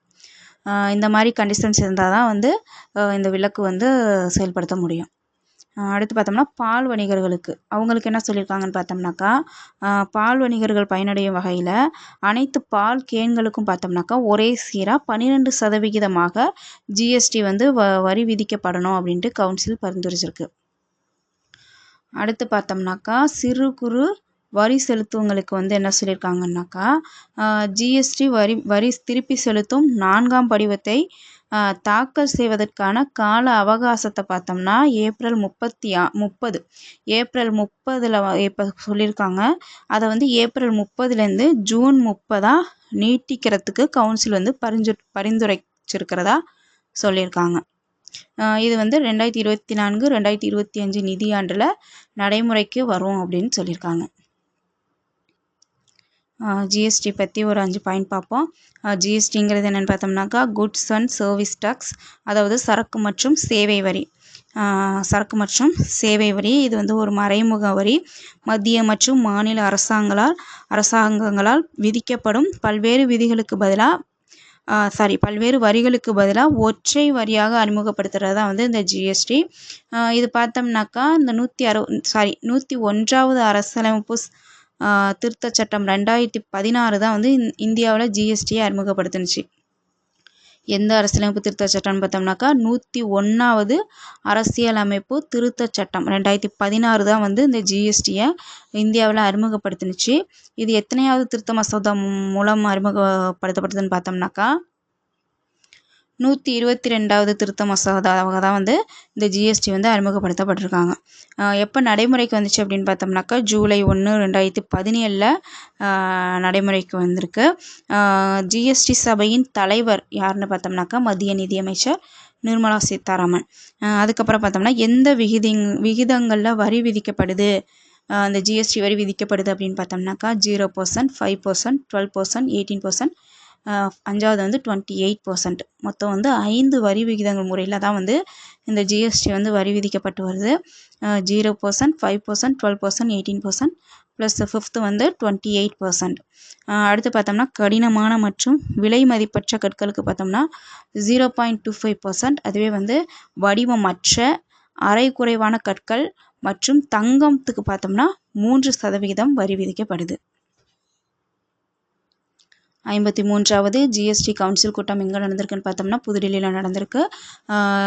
யாருடைய தலைமையில்னு பார்த்தோம்னாக்கா மத்திய நிதியமைச்சர் நிர்மலா சீதாராமன் தலைமையில் நடந்திருக்கு. இதில் பார்த்தோம்னா எதுக்கெல்லாம் வந்து ஜிஎஸ்டி விலக்கு அளிச்சிருக்காங்க அப்படின்னு பார்த்தோம்னா ஃபஸ்ட்டு வந்து ரயில்வே ஸ்டேஷனில் எடுத்துக்கிட்டோம்னாக்கா நடைமேடை டிக்கெட்ஸ் அதுக்கு வந்து வரி விலக்கு செஞ்சுருக்காங்க.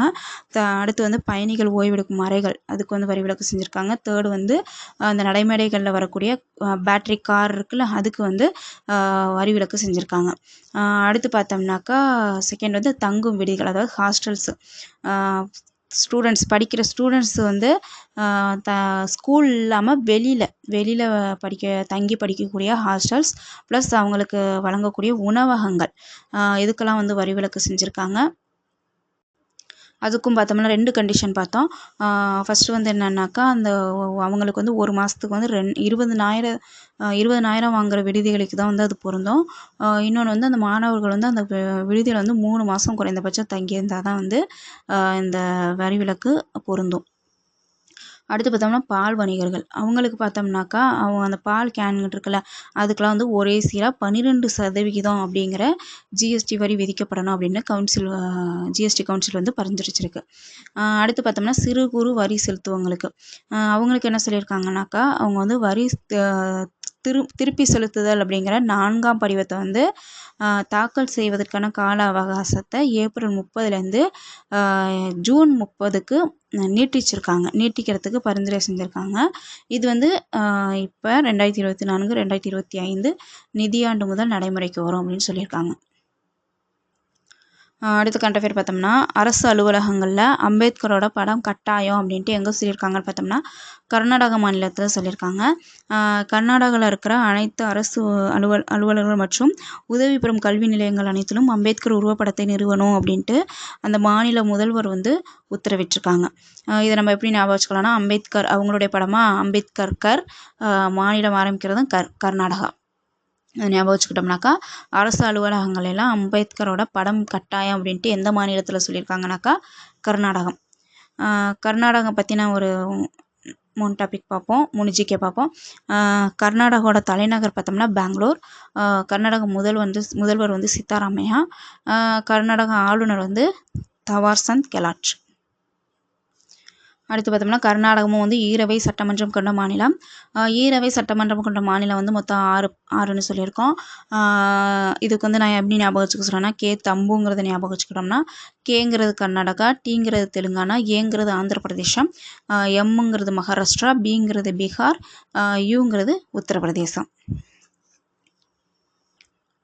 அடுத்த கரண்ட் அஃபேர் பார்த்தோம்னாக்கா உலக அளவில் மாணவர்கள் வந்து கல்வி பயில்றதுக்கு உகந்த நகரங்கள் அப்படிங்கிற ஒரு பட்டியலை வந்து QS நிறுவனம் வந்து வெளியிட்டிருக்கு.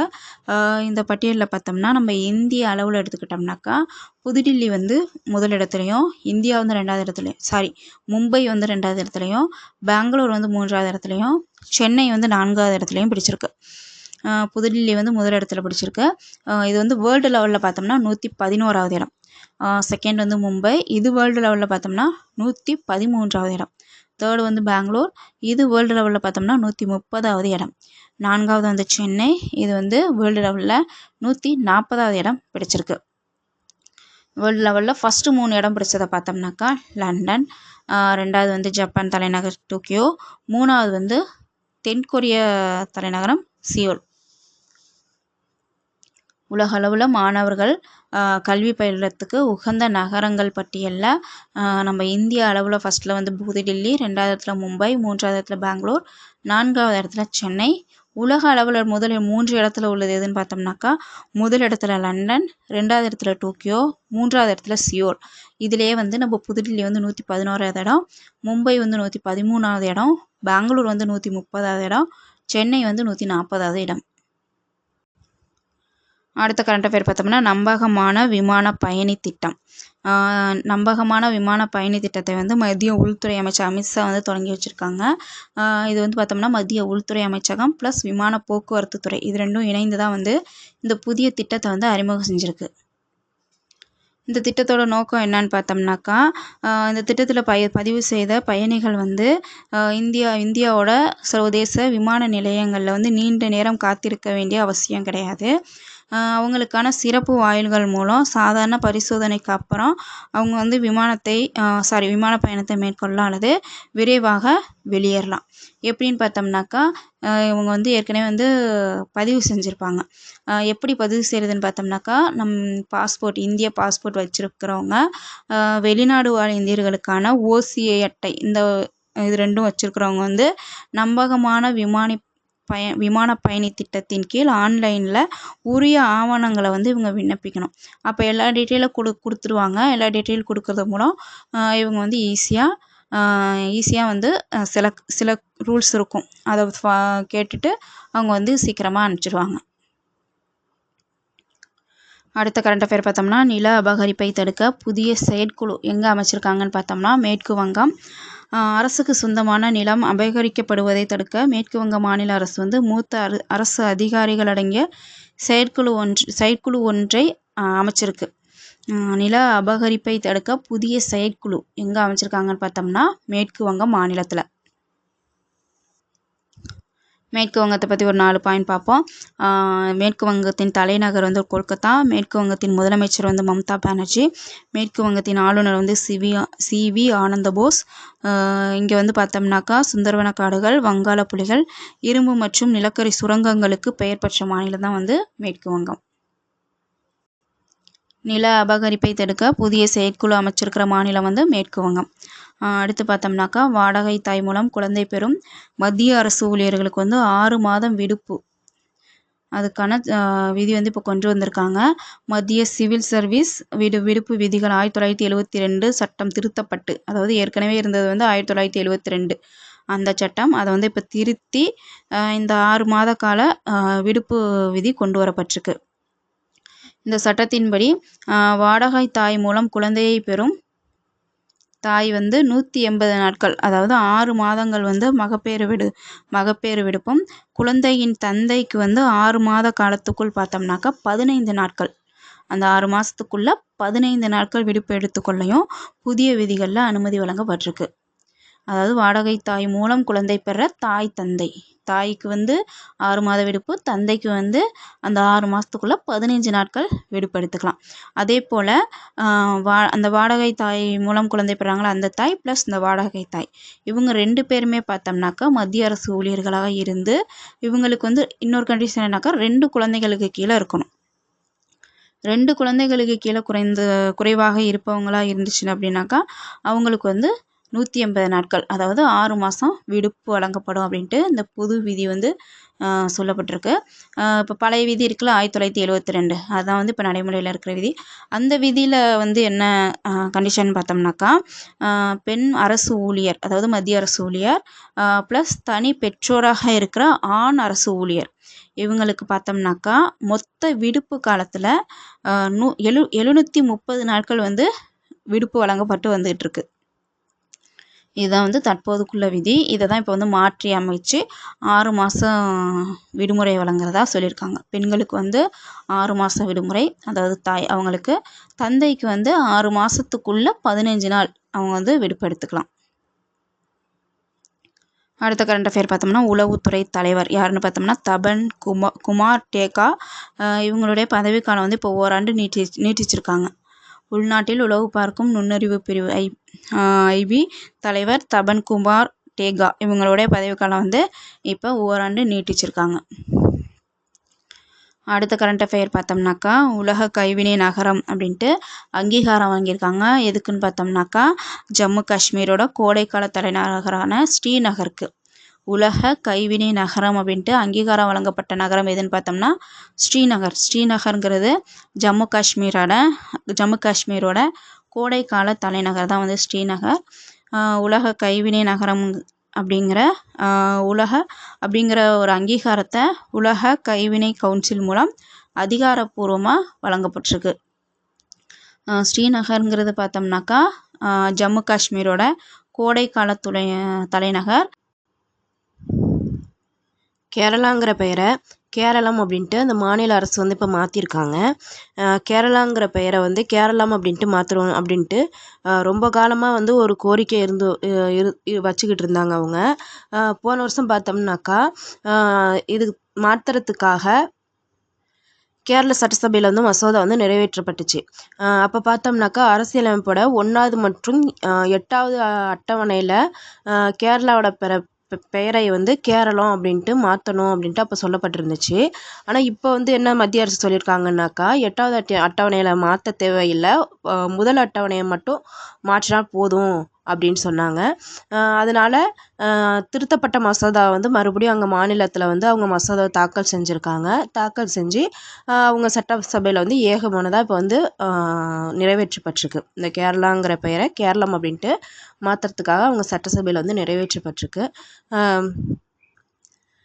அரசியலமைப்பின் முதல் அட்டவணை 8வது அட்டவணை என்னன்னு பார்ப்போம்.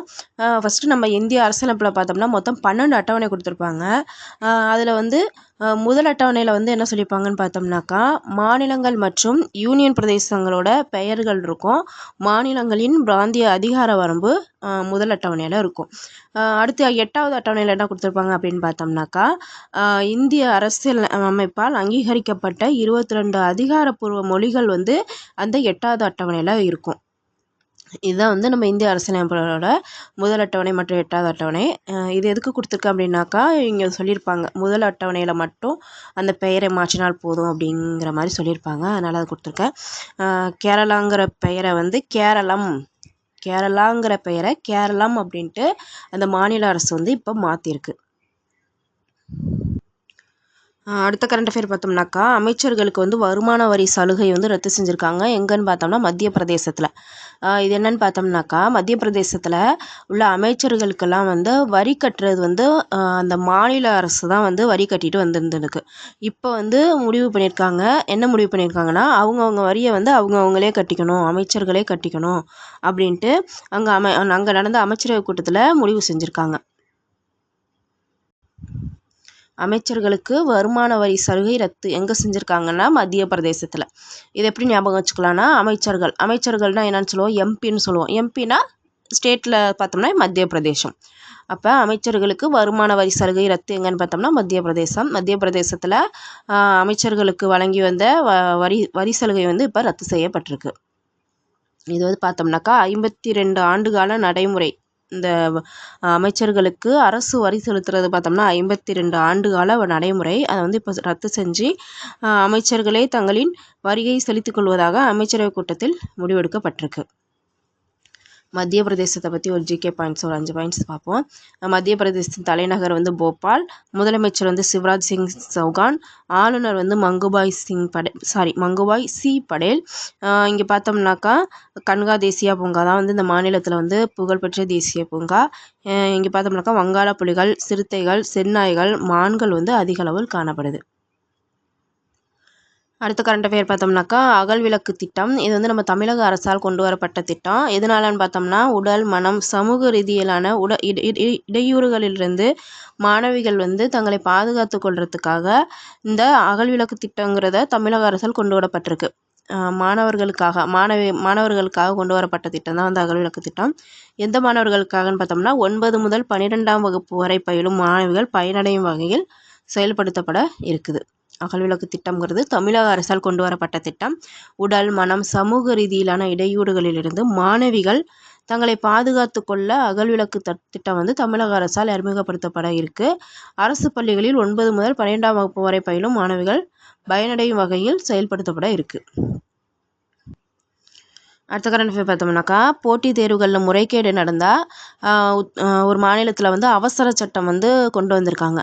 முறைகேடு நடந்தால் இந்த மாதிரி தண்டனை அப்படின்ட்டு ஒரு மாநிலத்தில் வந்து அவசர சட்டம் கொண்டு வந்திருக்காங்க. எந்த மாநிலத்தில்னு பார்த்தோம்னாக்கா உத்தரப்பிரதேசத்தில். என்ன தண்டனைன்னு பார்த்தோம்னாக்கா 2 ஆண்டுகள் முதல் ஆயுள் சிறை தண்டனையும் மேலும் 1 கோடி ரூபாய் வரை அபராதமும் விதிக்கப்படும் அப்படின்ட்டு அங்கே அவசர சட்டம் கொண்டு வந்திருக்காங்க.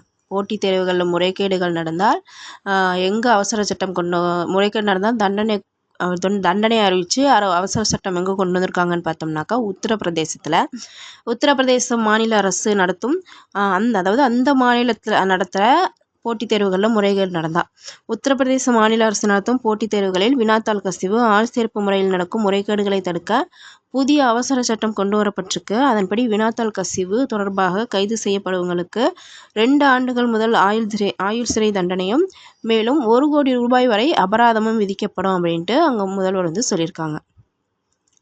உத்தரப்பிரதேசத்தை பற்றி ஒரு 5 ஜிகே பாயிண்ட்ஸ் பார்ப்போம். உத்தரப்பிரதேசத்தின் தலைநகர் வந்து லக்னோ. முதலமைச்சர் வந்து யோகி ஆதித்யநாத். ஆளுநர் வந்து ஆனந்திபென் படேல். அடுத்து பார்த்தோம்னா உத்தரப்பிரதேசம் வந்து இந்தியாவில் அதிக மக்கள் தொகை கொண்ட மாநிலம் எதுன்னு பார்த்தோம்னா உத்தரப்பிரதேசம்.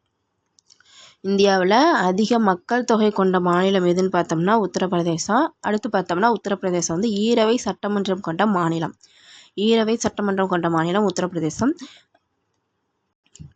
ஈரவை சட்டமன்றம் கொண்ட மாநிலம் மொத்தம் 6ன்னு பார்த்துருக்கோம். இது எப்படி ஞாபகம் வச்சுக்க சொல்லியிருக்கேன்னா தம்பு. கேங்கிறது கர்நாடகா, டீங்கிறது தெலுங்கானா, ஏங்கிறது ஆந்திர பிரதேசம், எம்ங்கிறது மகாராஷ்டிரா, பிங்கிறது பீகார், யூங்கிறது உத்தரப்பிரதேசம். அடுத்து பார்த்தோம்னா இங்கே தான் வந்து தாஜ்மஹால் இருக்குது. உத்தரப்பிரதேசத்தில் தான் வந்து தாஜ்மஹால் இருக்குது. எங்கன்னு பார்த்தோம்னா ஆக்ரா. தாஜ்மஹாலின் அமைவிடம் ஆக்ரா. அடுத்த கரண்ட் அஃபேர் பார்த்தோம்னா பென் பின்டர் விருது. இந்த விருது யாருக்கு கிடச்சிருக்குன்னு பார்த்தோம்னாக்கா இந்த ஆண்டுக்கான பென் பின்டர் விருது வந்து எழுத்தாளர் அருந்ததி ராய் அவங்களுக்கு தான் கிடச்சிருக்கு. எழுத்தாளர் அருந்ததி ராய் பற்றி நான் ஜூன் மாதம் ஒரு ஃபஸ்ட்டு கரண்ட் அஃபேரில் பார்த்தோம்னாக்கா பார்த்துருப்போம். அவங்க வந்து 2010 ஜம்மு காஷ்மீரில் வந்து ஒரு மீட்டிங் நடந்தது. அதில் வந்து ஏதோ சொன்னதுனால அவங்க வந்து கைது செய்யப்பட்டாங்க அப்படின்ட்டு பார்த்தோம். எழுத்தாளர் அருந்ததி ராய். இந்திய எழுத்தாளர் அருந்ததி ராய்க்கு இந்த ஆண்டுக்கான மதிப்புமிக்க பென் பின்டர் விருது வழங்கப்படுவதாக சொல்லியிருக்காங்க. இந்திய எழுத்தாளர்களில் முதல் புக்கர் பரிசை வென்ற, அதாவது எந்த இதுக்கு வென்றாங்கன்னு பார்த்தோம்னா சின்ன விஷயங்களின் கடவுளுங்கிற அவங்களுடைய முதல் நாவலுக்காக முதல் புக்கர் பரிசை இவங்க வென்றிருக்காங்க. இந்திய எழுத்தாளர்கள்லேயே இவங்க தான் வந்து முதல் புக்கர் பரிசை வென்றாங்க. எந்த நாவலுக்காகன்னு பார்த்தோம்னாக்கா சின்ன விஷயங்களின் கடவுள் அப்படிங்கிற ஒரு நாவலுக்காக இவங்க வந்து பெற்றாங்க. நான் ஏற்கனவே சொன்னது தான். இவங்க மேலே வந்து உபா சட்டத்தின் கீழ் வந்து நடவடிக்கை போய் எடுத்திருக்காங்க. 2010 அதாவது 14 ஆண்டுகளுக்கு முன்பு காஷ்மீர் குறித்து தெரிவித்த கருத்துக்களுக்கு தற்போது வழக்கு பதிவு செய்து விசாரணை வந்து நிலுவையில் உள்ள நிலையில் இவங்க மீது வந்து சட்டவிரோத தடுப்பு சட்டத்தின் கீழ் நடவடிக்கை எடுக்க டெல்லி துணைநிலை ஆளுநர் விஜி சக்சேனா வந்து அனுமதி அளிச்சிருக்காங்க. இதுக்கு வந்து பலதரப்பட்டவங்களும் எதிர்ப்பு தெரிவித்து வந்துகிட்டு இருக்காங்க. பென் பின்டர் விருது யாருக்கு கொடுத்துருக்காங்கன்னு பார்த்தோம்னா எழுத்தாளர் அருந்ததி ராய்க்கு கொடுத்துருக்காங்க. அடுத்த கரண்ட் அஃபேர் பார்த்தோம்னா படிம எரிபொருள் நுகர்வு. இந்தியாவில் படிம எரிபொருள் நுகர்வு வந்து கடந்த 2023ஆம் ஆண்டில் 8% உயர்ந்திருக்கிறதா சொல்லியிருக்காங்க. 2023 படிம எரிபொருள் நுகர்வு வந்து 8% உயர்ந்திருக்கிறதா சொல்லியிருக்காங்க. அப்போ ஒட்டுமொத்த படிம எரிபொருள் நுகர்வோட பங்கு எவ்வளோன்னு பார்த்தோம்னா 89% இருக்கிறதா சொல்கிறாங்க. அடுத்த கரண்ட் அஃபேர் பார்த்தோம்னா உலக அளவில் உயர்கல்வியில் சிறந்து விளங்கும் நாடுகளில் பட்டியலில் நம்ம இந்தியா வந்து 4வது இடம் வந்திருக்கு. இது பார்த்தோம்னாக்கா டைம்ஸ் மேல் படிப்பு தரவரிசை பட்டியலில் 2017 பார்த்தோம்னா நம்ம இந்தியாவிலேருந்து 42 இந்திய பல்கலைக்கழகங்கள் மட்டும்தான் வந்து இடம்பெற்றிருந்துச்சு. இப்போ 2025க்கான பட்டியலில் பார்த்தோம்னா 133 இந்திய பல்கலைக்கழகங்கள் இடம்பெற்றிருக்கு. இதன்படி தான் வந்து இந்த தரவரிசை சொல்லியிருக்காங்க. உலக அளவில் உயர்கல்வியில் சிறந்து விளங்கும் நாடுகளின் பட்டியலில் நம்ம இந்தியா வந்து 4வது இடம் பிடிச்சிருக்கிறதா சொல்லியிருக்காங்க. இதனால் நம்ம பிரதமர் என்ன சொல்லி பெருமிதம் பெறாங்க அப்படின்னு பார்த்தோம்னாக்கா உலக அரங்கில் பார்த்தோம்னா இந்திய பல்கலைக்கழகங்கள் அதிக அளவில் கால் பதிக்கிறதை பார்க்கும்போது பெருமையாக இருக்குது அப்படின்ட்டு அவங்க வந்து சந்தோஷப்படுற மாதிரி சொல்லியிருக்காங்க. அடுத்த கரண்ட் அஃபேர் பார்த்தோம்னாக்கா வெளிநாடுகளிலேருந்து தாயகத்துக்கு பணம் அனுப்பவங்களில் நம்ம இந்தியா வந்து முதலிடம் பிடிச்சிருக்கு. வெளிநாடுகளில் இருந்து தாயகத்துக்கு பணம் அனுப்புபவர் அந்த பட்டியலில் நம்ம இந்தியா வந்து முதலிடம் பிடிச்சிருக்கு. எவ்வளோ அனுப்பிச்சிருக்காங்கன்னு பார்த்தோம்னா 120 பில்லியன் டாலர்கள் அனுப்பிச்சிருக்காங்க. 120 பில்லியன் அந்த போன வருஷத்தில் மட்டும் பார்த்தோம்னா 120 பில்லியன் டாலர்கள் அனுப்பிச்சு உலக அளவில் நம்ம இந்தியர்கள் வந்து முதலிடம் பிடிச்சிருக்காங்க. இந்த பட்டியலில் வந்து நம்ம இந்தியா முதலிடம், 2வது இடத்துல மெக்சிகோ, 3வது இடத்துல சீனா, 4வது இடத்துல பிலிப்பைன்ஸ், 5வது இடத்துல பாகிஸ்தான். வெளிநாடுகளிலிருந்து தாயகத்துக்கு பணம் அனுப்புபவர்களில் நம்ம இந்தியா வந்து முதலிடம் பிடிச்சிருக்கு. எவ்வளோ அமௌண்ட்டுன்னு பார்த்தோம்னா 120 பில்லியன் டாலர்கள். அடுத்த கரண்ட் அஃபேர் பார்த்தோம்னா வெளியுறவுத்துறை செயலர் யாரை நியமிச்சிருக்காங்கன்னு பார்த்தோம்னா விக்ரம் மிஸ்ரி. வெளியுறவுத்துறை செயலராக விக்ரம் மிஸ்ரிங்கிறவங்களை நியமிச்சிருக்காங்க. தேசிய பாதுகாப்பு துணை ஆலோசகர் விக்ரம் மிஸ்ரி வெளியுறவுத்துறை செயலராக நியமிக்கப்பட்டிருக்காங்க. வெளியுறவுத்துறை செயலராக யாரை நியமிச்சிருக்காங்கன்னு பார்த்தோம்னா விக்ரம் மிஸ்ரி. அடுத்து பார்த்தோம்னா பெண்களுக்கு வந்து மாதம் 1500 ஆண்டுக்கு 3 சிலிண்டர்கள் இலவசம்னு எந்த மாநிலத்தில் அறிவிச்சிருக்காங்கன்னு பார்த்தோம்னா மகாராஷ்டிரா. பெண்களுக்கு மாதம் 1500 ஆண்டுக்கு 3 சிலிண்டர்கள் இலவசம் அப்படின்ட்டு எங்கே அறிவிச்சிருக்காங்கன்னு பார்த்தோம்னா மகாராஷ்டிராவில். இதை நம்ம எப்படி ஞாபகம் வச்சுக்கலாம்னாக்கா இது வந்து லேடிஸ்க்கு கொடுக்குற மாதிரி தான் கொடுத்துருக்காங்க. அப்போ மகாங்கிறது லேடி பெயர். அப்போ மகாராஷ்டிரா. 2024-2025ஆம் ஆண்டுக்கான இடைக்கால பட்ஜெட்டை வந்து அங்கே அறிவிச்சிருக்காங்க. மத்திய நிதியமைச்சரும் அந்த மாநில நிதியமைச்சரும் துணை முதல்வருமான அஜித் பவாருங்கிறவங்க வந்து பேரவையில் தாக்கல் செஞ்சுருக்காங்க. அதில் பார்த்தோம்னா 21 முதல் 60 வயது வரையிலான தகுதியுள்ள பெண்களுக்கு மாதம் ரூ. 1500 உதவித்தொகை வழங்கும் திட்டமும், அதே போல் தகுதியுள்ள குடும்பங்களுக்கு வருடத்துக்கு 3 சிலிண்டர் அதாவது சமையல் எரிவாயு சிலிண்டர்கள் வழங்கும் திட்டமும் அங்கே வந்து தொடங்கப்பட இருக்கிறதா சொல்லியிருக்காங்க. மகாராஷ்டிராவில் தான் வந்து பெண்களுக்கு வந்து சிலிண்டர் ப்ளஸ் 1500 பணம் கொடுக்குறத பார்த்தோம். மகாராஷ்டிரத்தை பற்றி ஒரு 5 ஜிகே பாயிண்ட்ஸ் பார்ப்போம். மகாராஷ்டிராவின் தலைநகர் வந்து மும்பை. முதல்வர் வந்து ஏக்நாத் சிண்டே. ஆளுநர் வந்து பகத்சிங் கோசியாரி. மகாராஷ்டிரா பார்த்தோம்னா ஈரவை சட்டமன்றம் கொண்ட மாநிலம். ஈரவை சட்டமன்றம் கொண்ட மாநிலம் வந்து மொத்தம் 6. இதை நான் எப்படி ஞாபகம் வச்சுக்க சொல்லணும்னா கே தம்பு அப்படின்னு ஞாபகம் வச்சுக்க சொன்னேன். கேங்கிறது கர்நாடகா, டிங்கிறது தெலுங்கானா, ஏங்கிறது ஆந்திர பிரதேசம், எம்ங்கிறது மகாராஷ்டிரா, பிங்கிறது பீகார், யூங்கிறது உத்தரப்பிரதேசம். அடுத்து பார்த்தோம்னா இந்தியாவின் முதல் ரயில் பாதை இங்கே தான் வந்து ஆரம்பிச்சிருந்தாங்க. எப்போன்னு பார்த்தோம்னா 1853. எந்த ரயில் பாதைக்கு இடையேன்னு பார்த்தோம்னா மும்பை டு தானே. இந்தியாவின் முதல் ரயில் பாதையான மும்பை டு தானே 1853 திறக்கப்பட்டது. மும்பை வந்து மகாராஷ்டிரா தலைநகர். மகாராஷ்டிராவில் பார்த்தோம்னாக்கா பெண்களுக்கு வந்து 1500 பணம் ப்ளஸ் வருடத்திற்கு 3 சமையல் எரிவாயு தரதா அங்கே வந்து அறிவிச்சிருக்காங்க. அதே போல் மகாராஷ்டிராவில் பார்த்தோம்னா இன்னொன்று அறிவிப்பு கொடுத்துருக்காங்க. என்னென்னு பார்த்தோம்னா மூத்த குடிமக்களுக்கு வந்து புனித யாத்திரை திட்டம் அங்கே அறிவிச்சிருக்காங்க. மூத்த குடிமக்களுக்கு புனித யாத்திரை திட்டம், அதாவது வயதானவங்க இருக்காங்களே அவங்களுக்கெல்லாம் வந்து புனித யாத்திரை திட்டம் அழைத்து செல்வதாக சொல்லியிருக்காங்க. எங்கன்னு பார்த்தோம்னா மகாராஷ்டிராவில் அனைத்து மதங்களை, அதாவது இந்த குறிப்பிட்ட மதங்கள்னு அவங்க சொல்லலை, இந்துக்கள் அப்படின்னா முஸ்லீம்கள் அப்படின்னு சொல்லலை, அனைத்து மதங்களை சேர்ந்த மூத்த குடிமக்களுக்கான புனித யாத்திரை திட்டத்தை மகாராஷ்டிரா அரசு வந்து அறிவிச்சிருக்கு. மூத்த குடிமக்களுக்கு புனித யாத்திரை திட்டத்தை அறிவித்த மாநிலம் எதுன்னு பார்த்தோம்னா மகாராஷ்டிரா. மகாராஷ்டிரா பற்றி இப்போ பார்த்த 5 பாயிண்ட்ஸ் தான் திருப்பி சொல்கிறேன். மகாராஷ்டிரா தலைநகர் மும்பை. முதல்வர் ஏக்நாத் சிண்டே. ஆளுநர் வந்து பகத்சிங் கோசியாரி. மகாராஷ்டிரா வந்து ஈரவை சட்டமன்றம் கொண்ட மாநிலம். ஈரவை சட்டமன்றம் கொண்ட மாநிலம் வந்து மொத்தம் 6. இதை எப்படி ஞாபகம் வச்சுக்க சொன்னோன்னா கே தம்பு. கேங்கிறது கர்நாடகா, டிங்கிறது தெலுங்கானா, ஏங்கிறது ஆந்திர பிரதேசம், எங்கிறது மகாராஷ்டிரா, பிங்கிறது பீகார், யூங்கிறது உத்தரப்பிரதேசம். இந்தியாவின் முதல் ரயில்வே பாதையான மும்பை டு தானே, இந்த மகாராஷ்டிராவில் தான் இருக்குது மும்பை. மும்பை டு தானே ரயில் பாதை தான் வந்து இந்தியாவின் முதல் ரயில் பாதை. எப்போ ஆரம்பித்தாங்கன்னு பார்த்தோம்னா 1853. ஒரு இதே வந்து திரும்ப இப்போ நம்ம படிக்கும்போது நமக்கு வந்து ஈஸியாக ஞாபகம் இருக்கும். அதுக்காக தான் நான் ஒரு இதே வந்து திரும்ப கொடுத்துருக்கேன். அடுத்த கரண்ட் அஃபேர் பார்த்தோம்னா முக்கிய உள்கட்டமைப்பு துறைகளில் 6% வளர்ச்சி அடைஞ்சிருக்கிறதா சொல்லியிருக்காங்க. இந்தியாவின் முக்கிய உள்கட்டமைப்பு துறைகளின் வளர்ச்சி விகிதம் வந்து மே மாதத்தில் 6.3% அதிகரிச்சிருக்கிறதா சொல்லியிருக்காங்க. அதாவது நிலக்கரி, கச்சா எண்ணெய், இயற்கை எரிவாயு, சுத்திகரிப்பு பொருட்கள், உரம், வார்ப்பு, சிமெண்ட், மின்சாரம் ஆகிய நாட்டின் முக்கிய 8 உட்கட்டமைப்பு துறைகளின் வளர்ச்சி விகிதம் வந்து கடந்த மே மாதத்தில் 6.3% பதிவு செய்யப்பட்டிருக்கிறதா சொல்லியிருக்காங்க.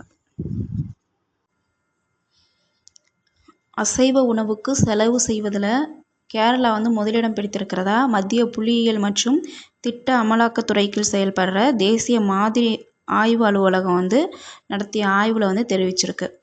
அசைவ உணவுக்கு செலவு செய்கிறதுல கேரளா வந்து முதலிடம் பிடிச்சிருக்கிறதா ஒரு ஆய்வு அறிக்கை தகவல் வந்து அறிவிக்கப்பட்டிருக்கு. கேரளா பற்றி ஒரு ஜிகே ஒரு 5 பாயிண்ட்ஸ் பார்ப்போம். கேரளாவின் தலைநகர் வந்து திருவனந்தபுரம். கேரளா முதலமைச்சர் வந்து பினராயி விஜயன். கேரளா ஆளுநர் வந்து ஆரிஃப் முகமது கான். மொழி வந்து மலையாளம். பாரம்பரிய நடனம் வந்து கதகளி. இந்திய மாநிலங்களில் கல்வியறிவு அதாவது எழுத்து அறிவு விகிதத்தில் முதலிடம் வகிக்கிறது கேரளா. இந்திய மாநிலங்களிலேயே கல்வியறிவு விகிதத்தில் முதலிடம் வகிக்கிறது கேரளா. அடுத்த கரண்ட் அஃபேர் பார்த்தோம்னாக்கா இந்திய இராணுவத்தின் புதிய தலைமை தளபதியாக உபேந்திர திவேதிங்கிறவங்க நியமிக்கப்பட இருக்காங்க. நாட்டின் இராணுவ தலைமை தளபதியாக மனோஜ் பாண்டேங்கிறவங்க 2022ஆம் ஆண்டு பதவியேற்றாங்க. இவங்களுடைய பதவிக்காலம் வந்து ஜூன் 30ஆம் தேதியோட நிறைவடைய இருக்குது. இவங்களுக்கு அப்புறம் புதிய தலைமை தளபதியாக உபேந்திரா திவேதிங்கிறவங்க நியமிக்கப்பட்டுள்ளதாக தகவல்கள் வெளியாக இருக்கிறத சொல்லியிருக்காங்க. அடுத்த கரண்ட் அஃபேர் பார்த்தோம்னா திருடப்பட்ட 500 ஆண்டுகள் பழமையான சிலையை வந்து பிரிட்டன் வந்து திருப்பி தரத்துக்கு ஒப்புதல் வழங்கியிருக்கு. திருடப்பட்ட 500 ஆண்டுகள் பழமையான சிலை, அதாவது திருமங்கை ஆழ்வார் அவங்களுடைய சிலை, அதுவும் வெண்கல சிலை. அந்த சிலையை வந்து பிரிட்டன் வந்து திருப்பி தர ஒப்புதல் வழங்கியிருக்கு.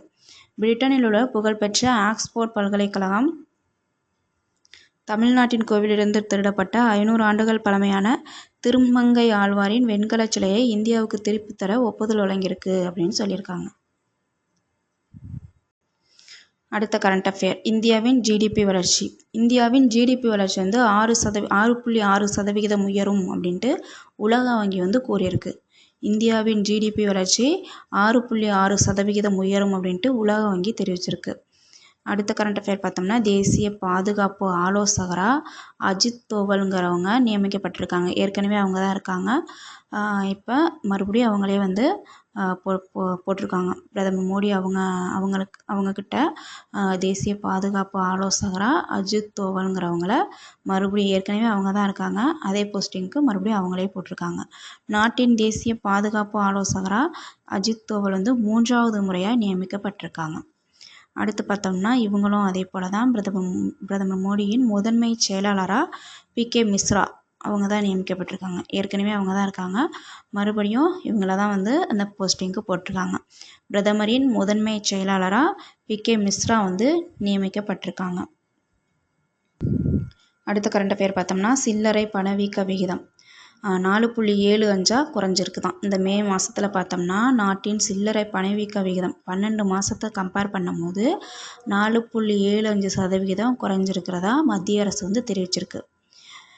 மே மாதத்தில் நாட்டின் சில்லறை பணவீக்க விகிதம் 12 மாதங்கள் இல்லாத அளவில் 4.75% குறைந்தது என ஒன்றிய அரசு வந்து அறிவிச்சிருக்கு. அடுத்த கரண்ட் அஃபேர் பார்த்தோம்னாக்கா, 53வது ஜிஎஸ்டி கவுன்சில் கூட்டம் எங்கே நடக்கிறதுக்குன்னு பார்த்தோம்னா, புதுடெல்லியில். இந்த ஜிஎஸ்டிங்கிறது நாடு முழுதும் ஒரே வரி விதிப்பு முறையை கொண்டு வரும் நோக்கில் கொண்டு வரப்பட்டது தான் வந்து இந்த ஜிஎஸ்டி. எப்போ கொண்டு வந்தாங்கன்னு பார்த்தோம்னாக்கா, 2017 ஜூலை 1. ஜிஎஸ்டினா என்னன்னாக்கா, புதிய சரக்கு மற்றும் சேவை வரி. நாடு முழுவதும் ஒரே வரி விதிப்பு முறையை கொண்டு வரும் நோக்கில் கொண்டு வரப்பட்டது தான் வந்து இந்த ஜிஎஸ்டி. எப்போ கொண்டு வந்தாங்கன்னு பார்த்தோம்னா 2017 ஜூலை 1. இதை கண்காணிக்கிறதுக்கும் இதில் உள்ள வட்டி நிர்ணயம் செய்கிறதுக்கு தொடர்பான முடிவுகளை எடுக்கிறதுக்காக கொண்டு வரப்பட்டது தான் வந்து ஜிஎஸ்டி கவுன்சில். இந்த ஜிஎஸ்டியை வந்து கண்காணிக்கிறதுக்காக கொண்டு வரப்பட்டது தான், அந்த வரிமுறையை கண்காணிக்கிறதுக்காக கொண்டு வரப்பட்டது தான் வந்து ஜிஎஸ்டி கவுன்சில். அதற்கான கூட்டம் தான் வந்து இப்போ புதுடெல்லியில் நடந்திருக்கு. 53வது ஜிஎஸ்டி கவுன்சில் கூட்டம் எங்கே நடந்திருக்குன்னு பார்த்தோம்னா புதுடில்லி. அடுத்த கரண்ட் அஃபேர் பார்த்தோம்னா, ஜோஷிமத்ங்கிற ஊர் பேரை வந்து ஜோதிர்மத் அப்படின்னு மாற்றிருக்காங்க. எங்கன்னு பார்த்தோம்னாக்கா உத்தரகாண்டில் உள்ள பிராண நகரமான ஜோஷிமத்துங்கிற ஊரை வந்து அதிகாரப்பூர்வமாக ஜோதிர்மத் அப்படின்ட்டு மாற்றியிருக்காங்க. உத்தரகாண்டின் தலைநகர் வந்து டேராடூன். உத்தரகாண்ட் முதல்வர் வந்து புஷ்கர் சிங் தாமி, ஆளுநர் வந்து குர்மீத் சிங். இந்திய குடியரசின் 27வது மாநிலமாக உத்தரப்பிரதேசத்திலிருந்து பிரிக்கப்பட்டது தான் வந்து இந்த உத்தரகாண்ட் மாநிலம். எப்போன்னு பார்த்தோம்னா நவம்பர் 9, 2000. அப்போ பிரிக்கப்பட்டப்போ பார்த்தோம்னாக்கா உத்தரகாண்ட்னு சொல்ல மாட்டாங்க, உத்தராஞ்சல் தான் சொல்லியிருக்காங்க. 2000லேருந்து 2006 வரைக்கும் உத்தராஞ்சல் தான் சொல்லப்பட்டிருக்கு. அதுக்கப்புறம் தான் வந்து உத்தரகாண்ட் அப்படின்னு சொல்லியிருக்காங்க. உத்தரகாண்டை வந்து தேவபூமினும் கடவுள்களின் நிலம்னும் கருதுகிறாங்க. உத்தரகாண்டை தேவபூமி என்றும் கடவுள்களின் நிலம் என்றும் கருதுகிறாங்க. அடுத்த கரண்ட் அஃபேர் பார்த்தோம்னா, உலகளாவிய பாலின ஏற்றத்தாழ்வு குறியீடு வெளியிட்டிருக்காங்க. இதில் நம்ம இந்தியா வந்து 129வது இடத்துல இருக்குது. இதில் ஃபஸ்ட்டு இடத்துல பார்த்தோம்னா ஐஸ்லாந்து. அதாவது ஃபஸ்ட்டு இடம்னாக்கா அந்த பாலின ஏற்றத்தாழ்வு வந்து குறைவாக பார்க்குற இடமா. ஃபஸ்ட்டு இடத்துல வந்து ஐஸ்லாந்து, 2வது இடத்துல வந்து பின்லாந்து, 3வது இடத்துல வந்து நார்வே, 4வது இடத்துல வந்து நியூசிலாந்து, 5வது இடத்துல வந்து ஸ்வீடன். இந்த குறியீடு பட்டியலில் நம்ம இந்தியா வந்து 129வது இடத்துலையும், பாகிஸ்தான் வந்து 145வது இடத்துலையும், சூடான் வந்து 146வது இடத்துலையும் இருக்குதாம். அதாவது சூடான்லாம் பார்த்தோம்னாக்கா அதிகமாக பாலின ஏற்றத்தாழ்வு இருக்குமா, அதுவே ஐஸ்லாந்துலாம் வந்து கம்மியாக இருக்கும் அப்படின்னு சொல்லியிருக்காங்க. உலகளாவிய பாலின ஏற்றத்தாழ்வு குறியீடு இந்த பட்டியலில் நம்ம இந்தியா வந்து 129வது இடத்துல இருக்குது. அடுத்த கரண்ட் அஃபேர் பார்த்தோம்னா, அனைத்து பள்ளிகளிலும் தேசிய கீதம் கட்டாயம் அப்படின்ட்டு எங்கே அறிவிச்சிருக்காங்கன்னா ஜம்மு காஷ்மீரில் அறிவிச்சிருக்காங்க. ஜம்மு காஷ்மீரில் இருக்கிற அனைத்து பள்ளிகளிலும் டெய்லி மார்னிங் காலையில் வந்து தேசிய கீதத்தோடு தான் வந்து வகுப்பில் தொடங்கணும் அப்படின்ட்டு அந்த மாநில கல்வித்துறை வந்து அறிவிச்சிருக்கு. அனைத்து பள்ளிகளிலும் தேசிய கீதம் கட்டாயம் அப்படின்ட்டு எங்கே அறிவிச்சிருக்காங்கன்னு பார்த்தோம்னா ஜம்மு காஷ்மீர். ஜம்மு காஷ்மீர் வந்து ஒரு யூனியன் பிரதேசம். ஜம்மு காஷ்மீரின் தலைநகர் பார்த்தோம்னா 2 இருக்கும். ஜம்மு காஷ்மீருக்கு வந்து 2 தலைநகர் இருக்கும். ஸ்ரீநகர், இன்னொன்று ஜம்மு. ஸ்ரீநகருங்கிறது கோடைக்கால தலைநகர், ஜம்முங்கிறது குளிர்கால தலைநகர். ஜம்மு காஷ்மீர் வந்து எப்போ யூனியன் பிரதேசமாக உருவாக்கப்பட்டிருக்கு அப்படின்னு பார்த்தோம்னாக்கா அக்டோபர் 31, 2019. அக்டோபர் 31ங்கிறது என்னென்னு பார்த்தோம்னாக்கா சர்தார் வல்லபாய் படேல் அவங்களுடைய வந்து பிறந்தநாள். அவங்களுடைய பிறந்த நாளான அக்டோபர் 31 அன்னைக்கு தான் வந்து ஜம்மு காஷ்மீர் மற்றும் லடாக் ஆகியவை தனித்தனி யூனியன் பிரதேசங்களாக செயல்படும் அப்படின்ட்டு அறிவிச்சிருக்காங்க அதிகாரப்பூர்வமாக. ஆந்திர பிரதேசத்துக்குரிய முதல்வர் யாருன்னு பார்த்தோம்னா சந்திரபாபு நாயுடு. அடுத்து அருணாச்சல பிரதேசத்துக்கு பார்த்தோம்னா பெமா காண்டு அவங்க தான் வந்து முதல்வர். அடுத்து வந்து சிக்கிம்க்கு பார்த்தோம்னா பிரேம் சிங் தமாங். அடுத்து வந்து ஒடிசா வந்து மோகன் சரண் மாஜு. இதை நம்ம எப்படி ஞாபகம் வச்சுக்கலாம்னாக்கா ஆந்திர பிரதேசம், அருணாச்சல பிரதேசம் இது ரெண்டுத்துக்கும் பார்த்தோம்னா 2 முடியும். பேர் வந்து 2 முடியும். ஆந்திர பிரதேசம் நாங்கள் பக்கத்தில் உள்ள மாநிலம். அங்கே சந்திரபாபு நாயுடு தான் முதலமைச்சர் இருக்காங்கன்னு நமக்கு மோஸ்ட்லி நியூஸ் பார்க்கும்போது தெரியும். அடுத்து அருணாச்சல பிரதேசத்துலேயும் பார்த்தோம்னா 2ங்கிறது முடியும். அப்போ பெமா காண்டு. அடுத்து சிக்கிம் எடுத்துக்கிட்டோம்னாக்கா சிக்கிமில் பார்த்தோம்னா பிரேம் சிங் தமாங். பேரில் வந்து மாநிலத்தோட பேர் பார்த்தோம்னா ஃபஸ்ட்டில் வந்து சி வருதா. அப்போ இங்கே வந்து ஒரு சிங்கு தான் வந்து முதலமைச்சர் ஞாபகம் வச்சுக்கிட்டோம்னா பிரேம் சிங் தமாங். கடைசியாக பார்த்தோம்னா ஒடிசாவில் பார்த்தோம்னா மோகன் சரண் மாஜி. ஒடிசா பேர் முடியுதா. அப்போ சரண் மாஜி அப்படின்னு ஞாபகம் வச்சுக்கிட்டோம்னா ஒடிசா முதல்வர் பேர் வந்து மோகன் சரண் மாஜி. இது மோஸ்ட்லி வந்து 4 மாநிலமாக இருக்கிறதுனால மேட்ச்சில் கேட்கறது வாய்ப்பு இருக்குது. இதை இப்படி ஞாபகம் வச்சுக்கிட்டோம்னாலும் நம்ம வந்து ஈஸியாக மேட்ச் பண்ணிடலாம். ஃபஸ்ட்டு வந்து சிக்கிம் மாநிலத்துக்கு பார்ப்போம். சிக்கிம் மாநிலத்தில் முதல்வர் யார் பார்த்தோம்னாக்கா பிரேம் சிங் தமாங். இது எப்படி ஞாபகம் வச்சுக்க சொன்னேன்னாக்கா அதாவது சி ஆரம்பிக்குதா. அப்போ இங்கே வந்து ஒரு சிங்கு தான் வந்து முதல்வர் அப்படின்னு ஞாபகம் வச்சுக்கிட்டோம்னாக்கா பிரேம் சிங் தமாங். சிக்கிம் முதல்வராக பிரேம் சிங் தமாங் வந்து தொடர்ந்து 2வது முறையாக பதவியேற்றிருக்காங்க. சிக்கிம் பற்றி ஒரு 5 ஜிகே பாயிண்ட்ஸ் பார்ப்போம். சிக்கிம் தலைநகர் வந்து கேங்டாக். முதல்வர் வந்து பிரேம் சிங் தமாங். ஆளுநர் வந்து கங்கா பிரசாத். இந்தியாவின் மிகச்சிறிய 2வது மாநிலம் எதுன்னு பார்த்தோம்னா சிக்கிம். இந்தியாவின் மிகச்சிறிய 2வது மாநிலம் வந்து சிக்கிம். அப்போ முதல் மிகச்சிறிய மாநிலம் எதுன்னு பார்த்தோம்னா கோவா. அடுத்து பார்த்தோம்னாக்கா இந்தியாவில் அதிக அளவுக்கு வந்து ஏலக்காய் உற்பத்தி செய்கிற மாநிலம் வந்து சிக்கிம். அடுத்து வந்து ஒடிசா மாநில முதல்வர் வந்து மோகன் சரண் மாஜி. இதை எப்படி ஞாபகம் வச்சுக்க சொன்னாக்கா ஒடிசா சால முடியுதா. அப்போ சரண் மாஜி அப்படின்னு ஞாபகம் வச்சுக்க சொன்னேன். மோகன் சரண் மாஜி. ஒடிசாவின் புதிய முதல்வராக பழங்குடியின சமூகத்தைச் சேர்ந்த மோகன் சரண் மாஜிங்கிறவங்க வந்து தேர்வு செய்யப்பட்டிருக்காங்க. ஒடிசா பற்றி ஒரு 5 பாயிண்ட்ஸ் பார்த்தோம்னாக்கா ஒடிசா தலைநகர் வந்து புவனேஸ்வர். முதல்வர் வந்து மோகன் சரண் மாஜி. ஆளுநர் வந்து ரகுபர் தாஸ். அடுத்து பார்த்தோம்னா இந்தியாவின் கோவில் நகரம்னு ஒடிசாவின் தலைநகரான புவனேஸ்வரை சொல்கிறாங்க. அடுத்து பார்த்தோம்னாக்கா மின்சார உற்பத்தி மற்றும் விநியோகத்தை தனியார் மயமாக்கிய முதல் இந்திய மாநிலம் தான் வந்து ஒடிசா. மின்சார உற்பத்தி மற்றும் விநியோகத்தை தனியார் மயமாக்கிய முதல் இந்திய மாநிலம் தான் வந்து ஒடிசா. அடுத்து பார்த்தோம்னாக்கா ஆந்திர பிரதேசம் வந்து நமக்கு பக்கத்தில் உள்ளது. ஆந்திர பிரதேசம் முதல்வர் வந்து பார்த்தோம்னாக்கா சந்திரபாபு நாயுடு. ஆந்திர பிரதேச முதல்வராக சந்திரபாபு நாயுடு வந்து பதவியேற்றிருக்காங்க. இவங்க வந்து 4வது முறையாக முதலமைச்சராக ஆகியிருக்காங்க. எப்பப்பன்னு பார்த்தோம்னா 1995லேருந்து 2004க்குள்ளே 2 தடவை, 2014லேருந்து 2019 வரைக்கும் பதவி வகித்திருக்காங்க. இப்போ மறுபடி 4வது முறையாக பதவியேற்றிருக்காங்க. அடுத்து ஆந்திர பிரதேசத்தை பற்றி ஒரு 5 பாயிண்ட் பார்ப்போம். ஆந்திர பிரதேச தலைநகர் வந்து அமராவதி. முதல்வர் வந்து சந்திரபாபு நாயுடு. ஆளுநர் வந்து விஸ்வபூஷன் ஹரிச்சந்தன். அடுத்து பார்த்தோம்னாக்கா ஆந்திர பிரதேசம் வந்து ஈரவை சட்டமன்றம் கொண்ட மாநிலம். ஈரவை சட்டமன்றம் கொண்ட மாநிலம் வந்து ஆந்திர பிரதேசம். ஈரவை சட்டமன்றம் கொண்ட மாநிலம் மொத்தம் 6. இது எப்படி ஞாபகம் வச்சுக்க சொன்னோம்னா கே தம்பு அப்படின்னு ஞாபகம் வச்சுக்க சொன்னேன். கேங்கிறது கர்நாடகா, டிங்கிறது தெலுங்கானா, ஏங்கிறது ஆந்திர பிரதேசம், எம்ங்கிறது மகாராஷ்டிரா, பிங்கிறது பீகார், யூங்கிறது உத்தரப்பிரதேசம். அடுத்து பார்த்தோம்னாக்கா 1953 அக்டோபர் 1 தெலுங்கு பேசும் மக்களையெல்லாம் ஒன்றா சேர்த்து அவங்கள வந்து ஆந்திர மாநிலம் அப்படின்ட்டு ஒரு மாநிலத்தை உருவாக்கப்பட்டது தான் வந்து 1953 1953 அக்டோபர் 1. அடுத்து பார்த்தோம்னா 1956 பார்த்தோம்னாக்கா ஹைதராபாத் வந்து இதோட இணைக்கிறாங்க. மாநில மறுசீரமைப்பு சட்டம் 1956 படி ஹைதராபாத் வந்து இதோட இணைத்து புதிய ஆந்திர மாநிலம் உருவாக்கப்பட்டிருக்கு. 1956 நவம்பர் 1 உருவாக்கப்பட்டிருக்கு. அடுத்து பார்த்தோம்னாக்கா அதே ஆந்திர பிரதேச மறுசீரமைப்பு சட்டம் 2014 பார்த்தோம்னாக்கா ஆந்திர மாநிலம் வந்து ஆந்திர பிரதேசம் ப்ளஸ் தெலுங்கானா அப்படின்ட்டு 2ஆக பிரித்து ஜூன் 2, 2014 நடைமுறைக்கு வந்திருக்கு. அடுத்து வந்து ஃபோர்த்து ஸ்டேட் என்னன்னாக்கா அருணாச்சல பிரதேசம். அருணாச்சல பிரதேச முதல்வர் யாருன்னு பார்த்தோம்னா பெமா காண்டு. அருணாச்சல பிரதேச மாநில முதலமைச்சராக 3வது முறையாக பெமா காண்டு வந்து பதவியேற்றிருக்காங்க.